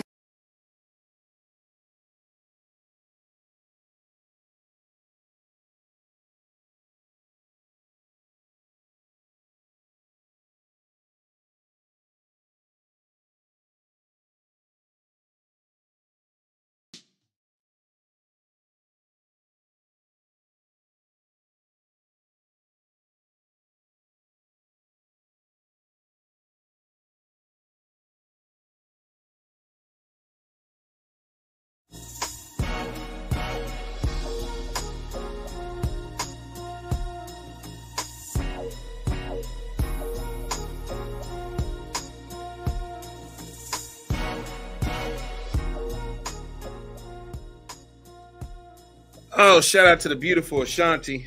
Rain on me as it is raining across the Metroplex. It cleared up. It did? Look at it. There's no rain. Well, no, that's just it's not what's the name? Well, it's not raining here anymore, so. Well, I don't know what's going on behind me. I just hear it must be a bad wreck or something going on somewhere around here because all I hear is what's the name? Sirens. Sorry, that's all I've been since like the 2nd or 3rd segment. I've heard nothing but sirens. Damn. All I've heard, yeah. Are you at your home base or are you at the studio? I am at the studio. Oh, okay, well, that area does have. I wouldn't be surprised. There's nothing wrong with the area. Got It's it. quiet. It's quiet over here. Just that bridge. Just the bridge is the only part that scares me. Well, something that's kind of scary to me is this Russell Westbrook guy over there with the LA Lakers, and boy, I'd be remiss if I'd say that I don't know what he's doing with the basketball these days, but it ain't playing basketball. I am shocked that a player of his talent has gone from back in 2011, 12, when he started really getting on the scene, to now. He has transformed as one of the young, dynamic point guards in this league to being one of the worst players I've ever seen in my life. To where you question whether or not he ever had basketball ability to begin with. The man can't. He used to be able to shoot the ball rather effectively. No, he's never been able to shoot. No, I'm talking about like in a normal basis. He could shoot the basketball. He's never been able to shoot the basketball. He He just was just so dynamic and so athletic that he never. No, I get that, but I'm saying is that on a normal human basis, he could shoot the basketball. I don't think he can do that even now. I think he's lost his ability to play basketball. I feel like the plot of Space Jam has happened, and where some aliens have taken his ability to play the sport now, because it just makes no sense anymore. It's like he doesn't care. I think he's doing a bit sometimes. No, I'm not gonna go that far. On. You explain it. Go ahead. You explain it. Nah, I can't explain it. Look at this. These are zoom in here for you. Yeah. Okay. Oh, look, man, you got the ball. man, Nope. Oh no. I got you. Don't worry. Oh nope. Just missed LeBron's whole hand right there. Here we go. Right here. Oh, nobody was over there. Here we go. Come. Okay. Okay. Here we go. This is a good one. Okay. Who's he throwing to? He should be able to make that shot. You think so? You would think so, right? Right. Okay. He's not a 3-point shooter, but look at right here. Okay, Right here. that shot. Nope. Hold on, it gets better. Right, Watch it. I got you. Yep. No. Oh man, he went. Okay. Okay, I got you right here. Boom. That's not he even. He fell his down shot. doing it. Yeah, that's not even his shot. I'm just gonna throw it. Yeah. The door was open on that one. Here we go. Nice pass. Oh, here we go. 3. I was surprised somebody actually guarded him. Come on, Russ. Knock one down. Oh no, Russ. Come on, Russ. Russ gonna knock that next one down. So how do you think these teammates? Okay, we know what the public perception is, but I guarantee you there is a text thread that's not with Russell Westbrook on the team. The rest of the guys are on it. Like, I guess there's 2 group texts. One is the official group text. They over there making excuses for him. Publicly, I'm talking about privately. I guarantee you there's 2 group texts, and he's not involved in one of them. And they are just lambasting him right now. I guarantee you LeBron is already sick of him. LeBron wants him off this team, and he is just frustrated beyond belief watching this man ruin his chance to go get another title. Well, we got other aspirations right now. We're trying to become the GOAT real quick. Once we become the GOAT, then we'll go deal with that. Well, Russell Westbrook and Russell they both playing the same. They both playing bad right now. It wouldn't matter if you mixed them up either way. Yeah, they both playing bad right now. Same. At least Russell Wilson has a hot wife, though. He can go home to Sierra. She's all right. She's a rapper's girl. But leave her alone. So, Russell Westbrook. Mm-hmm. The problem with Russell Westbrook is he's got Cam Newton effect. Hold on, we got a comment here. Brian. Brian. We've got Shams back. Where'd you go? Huh? EA, the Lakers need him to go see a sports psychologist. No, okay. I don't think they need him to go get a miracle, a priest. The problem with Russell Westbrook is that Russell Westbrook did not evolve his game. That's what Russell Westbrook's problem is. He did not evolve his game. Just like Cam Newton didn't evolve his game. Mm-hmm. That's why he's out of the league right now. You got to evolve again. That's why people sometimes people don't understand the greatness of LeBron James and people like Kobe Bryant and Michael Jordan and those guys. Like those guys, like as the game went along, they evolved themselves. They didn't just stay one dimensional. They understood, like I got it. On Russell's end, it doesn't even seem like it doesn't even seem like he's devolved. It seems like he doesn't know how to play basketball anymore. He didn't evolve his game. Once your athleticism leaves you, you got to be able to do something else. So you think that his athleticism is the main reason why he got away with so many things? I'm talking about pure. No, he got away with so many things because he was playing in OKC and Washington. But wait, and they were bad teams. But let me ask you a question. In the beginning, right? We just watched those clips of him trying to make good passes, right? And they were terrible passes. That level of IQ and stuff should not leave you dependent on your athleticism. He should be able to make those kind of passes like he used to. What's going on to the point where he can't even make the simple pass anymore? He hasn't evolved his game. He doesn't, outside of running to the basket and putting the ball up and just taking jump shots. There's not. He can't. But do you need to be athletic to make those kind of passes in the first place? No, I'm talking about having the ability to be able to fly and dunk all over. Right. No, those are cool. I get that. That's what he got away with. That's what I'm saying is, but he used to be an effective passer, and we're seeing him to the point where he can't do that anymore. He cannot pass the basketball anymore. He can't find his teammates. Well, the problem is he plays the game too fast now. Yeah, he does not. He doesn't, as Quincy would say, he doesn't take the time to smell the roses on the court.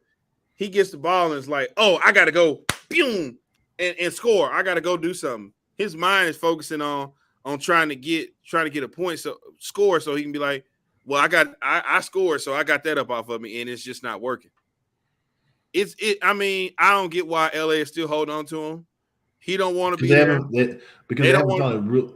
They're looking for like the best trade offer, I think. Yeah, they're gonna have to come up off this draft picks, not giving up draft picks or taking. You got to get off of him. You got to get off him ASAP. And is LeBron? And I think is LeBron still even running the show anymore? Or is it because their GM just got extended too? So I don't think he's even. What's their guy? What's his name? Pelinka?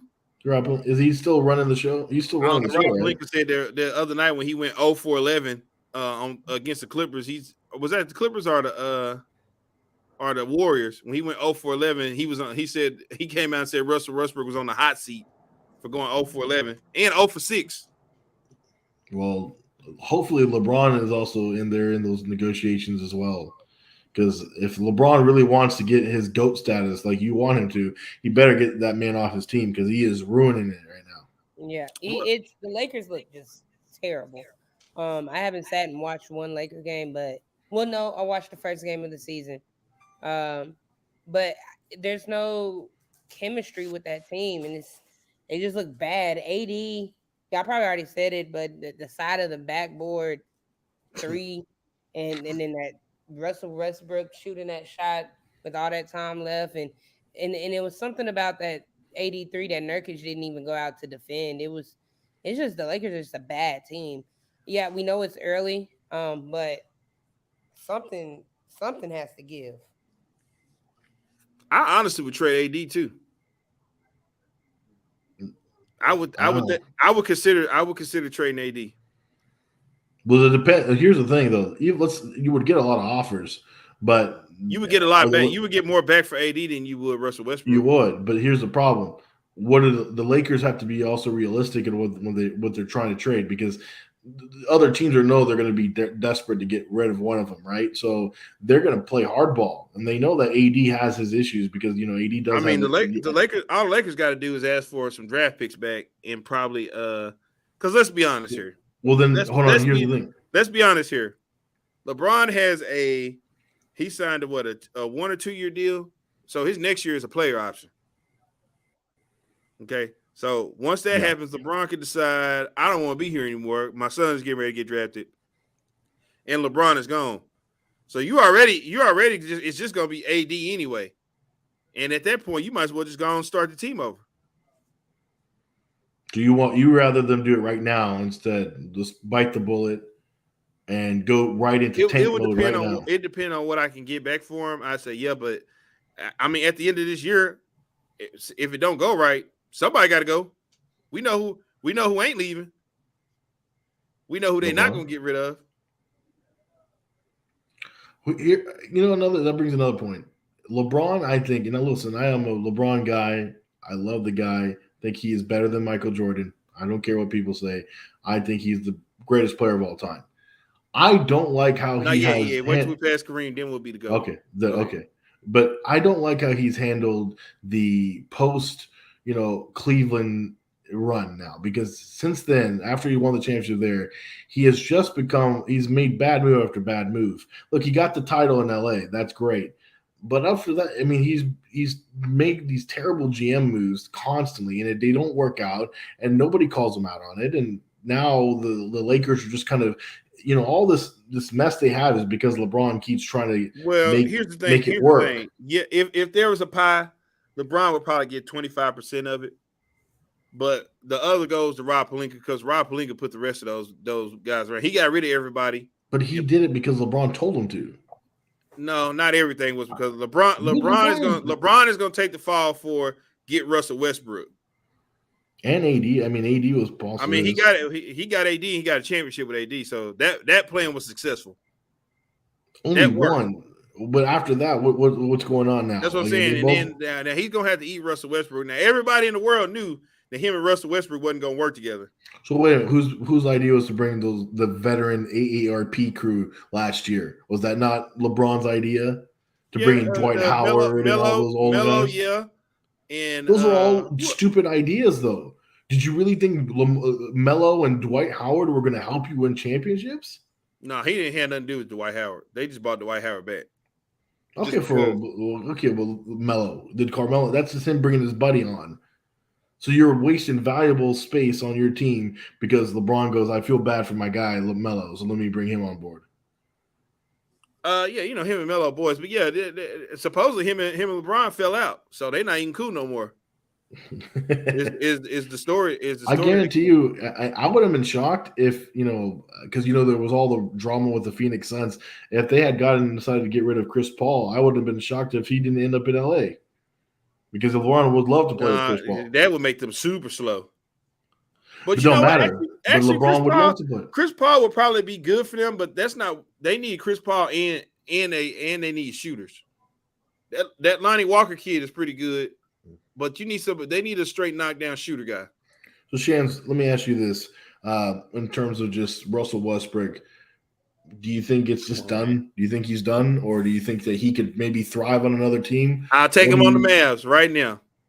To do what? To get rebounds, get the ball to Luka, and run down the court. I don't want him to shoot. I don't want him shooting. He's not going to come here and play that role. He's not going to come here and not shoot the ball. I think Father Time has caught up to him. He's ran his course. I wouldn't say Father Time, Shan, but he's on the verge of almost being out of the league because it's like nobody wants to take him. Well, wake up and smell the coffee. He's already played himself out of the league. No, the Lakers are there's still one more team. Name one team other than the Mavericks. Name another team that'll take him. Well, you already know who won him. Danny Ainge won him. For what? What are you questioning Danny Ainge? You know what Danny Ainge won him for? Danny Ainge is getting ready to flip him for something. But then somebody else has to want him. You keep acting like there's. Are you down Danny Ainge? When has Danny Ainge ever did a bad deal? Did he do something with the Boston Celtics? Danny Ainge didn't do not one bad deal with the Boston Celtics. Everything Danny Ainge did for the Celtics was great. Everything. Listen, I think there's a reason why he's still a Laker. It's because I don't think he's still a Laker because of the Lakers. They're the ones trying to play hardball, Russell Westbrook. We don't want to give up our draft picks, and we need this type of draft. It's like nobody's going to give you draft picks for Russell Westbrook. How much is left on his contract? This is last year. No, but how much is left on that contract? Like 40-something mil. That's a lot of money to put on a last year deal. For 1 year. And guess what? Some guy who ain't gonna do shit for you though. Okay, well, guess what? When the season's over, guess how much money you got to play with, depending on who you are. You just freed up 40 mil to put on top of what you got in your salary. That's it. That's if you effectively trade away other assets. Yeah, I mean, depend. All you're gonna do is trade away high. You're gonna trade away your highest contracts to get okay, him. but you do this. So hypothetically, the Mavericks were to trade from. We've already explained this trade. Yeah, it's gonna you be get rid of THJ, Bertans, and then you take in Ntilikina. So you take those three out of your contract. I wouldn't give up Ntilikina. I give up Dwight Powell if I give up Ntilikina. He's got a higher contract. They're gonna want Ntilikina. Why? Why would they want Ntilikina? For what? Didn't you say he is? Well, no, never mind. Sorry, I got them mixed up. I was saying who's more expensive? Dwight Powell. Yeah. Is he? And he's on the last year of his deal. And you know what else you can do? You can have Reggie Bullock too. Throw him in there. No, throw him in there. I'm keeping Reggie. You want to keep Reggie? He ain't did nothing, and he ain't gonna do nothing. His shot is busted. It's gone. You gotta get rid of him. So then let me ask you the defense that you need though. Yeah, and also, Walt. So let's say this: you got Finney Switch now. We'll let Finney Switch. You cannot play defense all the time. Walt, if you get rid of what you're saying, you're going to have a very bad roster. You know that, right? Yeah. What? The Mavericks will have a terrible roster right now. Oh, guess what? Those two dudes I just gave you don't even see the floor. Who? Bertans and Dwight Powell. Only person you really be losing is Tim Hardaway Jr. Okay, and then you were going to replace him with Russell Westbrook, who doesn't do anything. Who's going to piss Luka off? Getting number 5 or 10, 5 or 6 points. I guarantee you, Russell Westbrook and Luka will be at hand. Will throw hands with each other in the middle of the court. I you know Luka is. Luka is very, very tempered. If you get in the F off. Yeah, I don't think. I've never really seen Westbrook go up to players and talk to them. Or show respect to him, but every time I see him around Luka, like he showed Luka the utmost respect. Right, I'm sure they do now. He goes over and talk to him all kinds of stuff. So, but I guarantee if Luka is like, "Hey, give me the ball," and if Russell Westbrook hogs it a little too much, Luka's gonna get mad at him. That's what it don't matter if it's Russell Westbrook, LeBron. Anytime we talk about taking the ball away from Luka, it's a problem. No matter who it is. If Luka not taking the shot, it's it's gonna be heightened with Russell Westbrook, who never gives the ball away. Okay, look. All I said was we just need him to come here, get rebound. Basically, we need Houston Russell Westbrook to be here. Somebody who got rebounds, run up and down the court, was doing layups, not shooting the ball. He wasn't shooting the ball in Houston like that. I'm telling you right now, he is going to be the end of this franchise if he comes here. Oh my god! No, he won't. I'm good. Stop it. He's not going to be. He's not going to be the end of the franchise. No Russell Westbrook. Rondo was the end of the franchise. He ain't gonna come here and do what Rondo did. The Mavericks recovered. How many years did it take him to recover from? We gave up damn near all the draft picks for him. And you know what? Do you know why we got Rondo? Nelly. No. You know why we got Rondo? Because Dirk said he wanted him. Yeah, but Donnie Nelson kind of was like, hey. Dirk Nowitzki said, I want to play with Rondo. And they said, okay, we'll make it happen for you. We're going to go get you Rondo. And they went and got him. Dirk was probably drunk that night. He didn't. No, he wasn't drunk. Dirk liked Rondo because he liked the way he passed the ball. He was like, that guy will be able to get me the ball in the spots I need to be. Go get me that guy. I can win with a guy like him is what he told him. Listen, legends make mistakes sometimes, okay? Okay, well, you just in here dumping on LeBron about the stuff he done did. So now because LeBron keeps making the same mistake. Oh, but okay, now because Dirk made it, it's okay now. Oh, okay. Oh, are you trying to hold on? Time out. Are you trying to say you don't respect Dirk? I would never. Hey, Sham, look at there. I'm not talking to him. Why not? Why not? Because this dude has stood everybody up for 3 weeks in a row. Oh, Mac Jones, what happened, man? Mac Jones, I thought you and Mac, you got a chance. You got a chance after the bye week to come see us over there. We'll be at White Rock Ale House again over there at the brewery, man. You got to make chance. If he shows up, will you go on a date with him? I don't know that. I don't know. His track record might not be too good with her right now. You got to make it up. Got to make maybe 2 more times. Yeah. Let's take a break real quick. When we come back, the Rangers got a new manager today. We don't have Vosh to talk about it. Yeah, no Vosh tonight. No Vosh to pump this thing up. But we were waiting on him. But we at the end of the show now at this point. So, but let's talk about the new manager here. EA's pumped up about it. I would love to get Sham's idea because Shams is a big Rangers fan. Sham is about to go eat. Oh yes. What y'all eating on over there? Just some fried shrimp and grits. Quick and easy.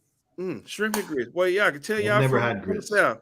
And then my brother made a po' boy, so I'm tired. Honestly, I couldn't even tell you much about the Rangers hiring. I haven't really looked into it. So It just, Dolo- I mean, it literally just happened, Shams. Like, I um, think it happened. Did it happen yesterday while we were at the when the No, Cowboys start before? Was it no. Saturday or Sunday when that It happened? was Friday. Was it? I couldn't remember. See, I don't know. And will we ever be as good as the Astros? I doubt it. So Rangers. How do you know? Oh, don't have that kind of attitude. Come on. Will we ever? Well, here I'll give you a quick range. Shans, if you need to go, you can, and we loved you having you here. But I can give you a quick Rangers thing right now, and then we can end the show right now. Okay, there you go. We'll do it that way then. Okay, so the Rangers, I thought, did a home run with their good guy Bochy. Is his last name Bochy? He's a winner, EA. That's all I can tell you. He's a winner. He is a 3-time World Series champ with the San Francisco Giants. Last 13 years he played for. He was their manager, and he got him to 3 titles, including one over the Rangers back in 2010. If you guys remember that one, the guy is an experienced winner. He's won everywhere he's been. I like what he has to say, and Vosh, I know. Listen, I trust Vosh on a lot of these things. And when this news was announced, Vosh was just as excited. This is a big step for the Rangers because they didn't go get like an unknown name. They got a guy that knows how to win. They got a known guy. They said, fuck waiting around. We're trying to get better now. Shannon said that we're not as good as the Astros, but listen, the Astros sucked for a long time to build up their farm system to get them at the point where they are now, which is back into the World Series. The Rangers can get there too. It just takes some time. They need to focus on pitching, though. I'm glad they got this new Rangers manager. He's going to help. They got a 3-year contract, but I think it's going to help 2 things. One, free agents, because free agents do want to come play for him. Brian made a good point right there. They are going all in with this hire because they're trying to lure free agents here that want to come play for Bochy. We already heard rumblings now that Clayton Kershaw, even though he's past his prime, he kind of want to come back, play for his hometown team. We'll see. I'm just saying. This is to bring attention to the Rangers. Say, hey, this is a quality organization. We can win. Guys like, I already forgot his name. Our previous manager. Yeah, John Daniels. Now that we got that guy out of here, we can probably win something.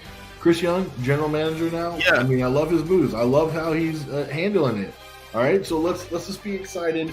Texas Rangers. I see a bright future in the future. You know what sickens me about you?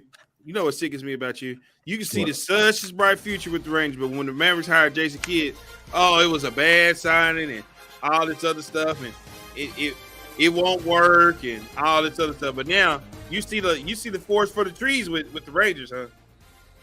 Yes. Okay. Maybe you learned your lesson about Jason Kidd. Quit doubting everybody that come through here to hire. I still think he needs to work on some things, but he's been good. You know, EA. Anyways, I don't even want to say what I gotta say. I know he needs to work on some things. Man took the team to the Western Conference Final. Talk about he needs to work on some things. In his first, was it his second year? First year. Rick People Carlisle get had lucky. the damn team for 10 years. Got him to 1 championship. Ain't heard from him since. People get lucky. Okay. Anyways, Walt, it's been amazing talking to you. Thank you. Yeah, I don't know why you hate me so much. Well, I mean, first off, look at you. I love Shams. I think Shams is the best Only addition. people I hate right now is the Chicago Bears because they whooped up on the Patriots.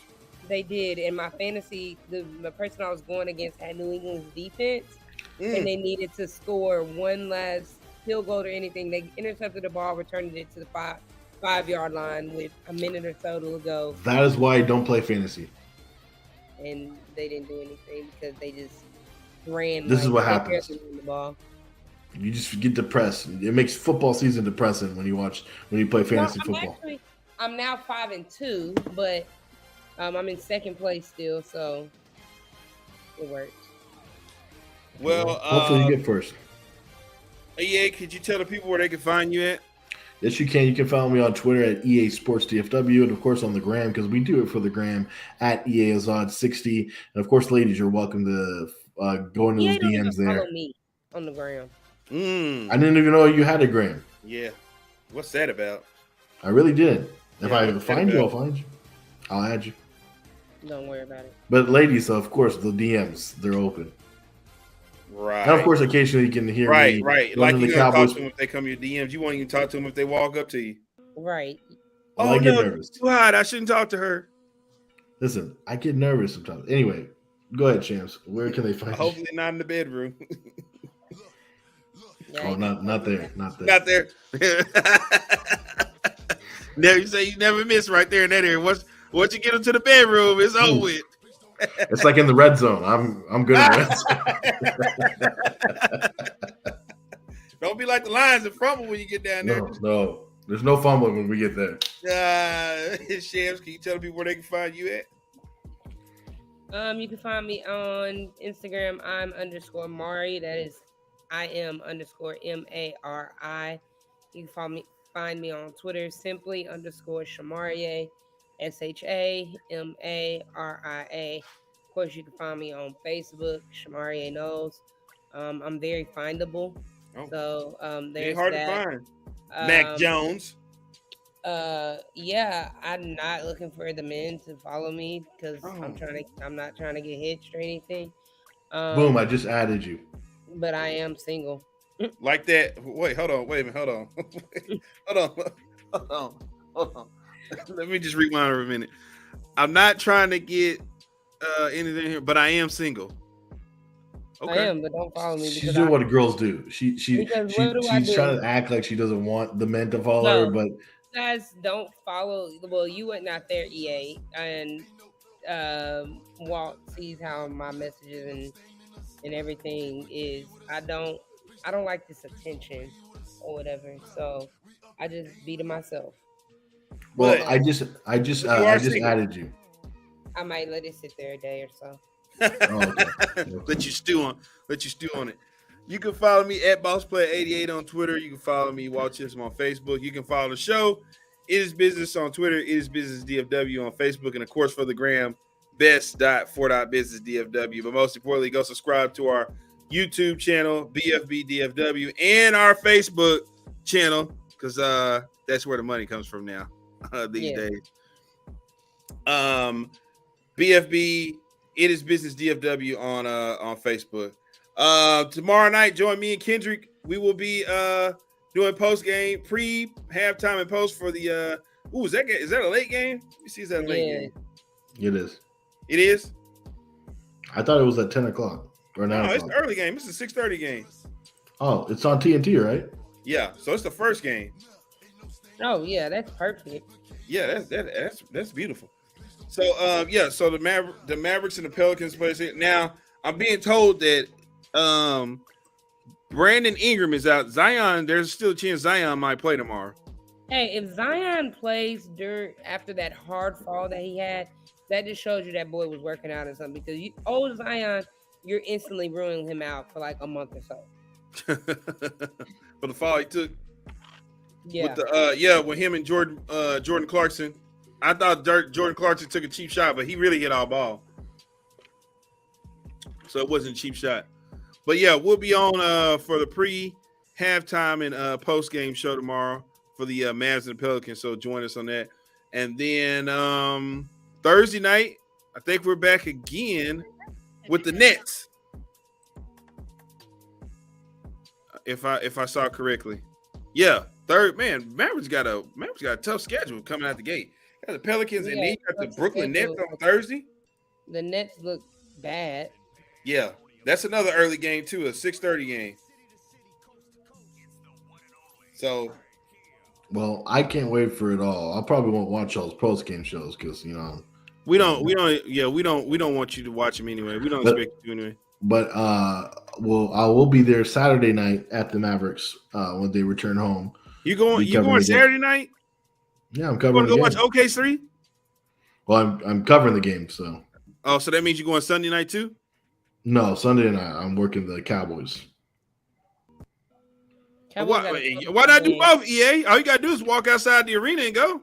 Cowboys play at 12 o'clock on Saturday. Well, because we have a game, the post game, and all that. So I mean, after the post game is going to be over in time for you. I don't know. I don't make the schedule. I'm not.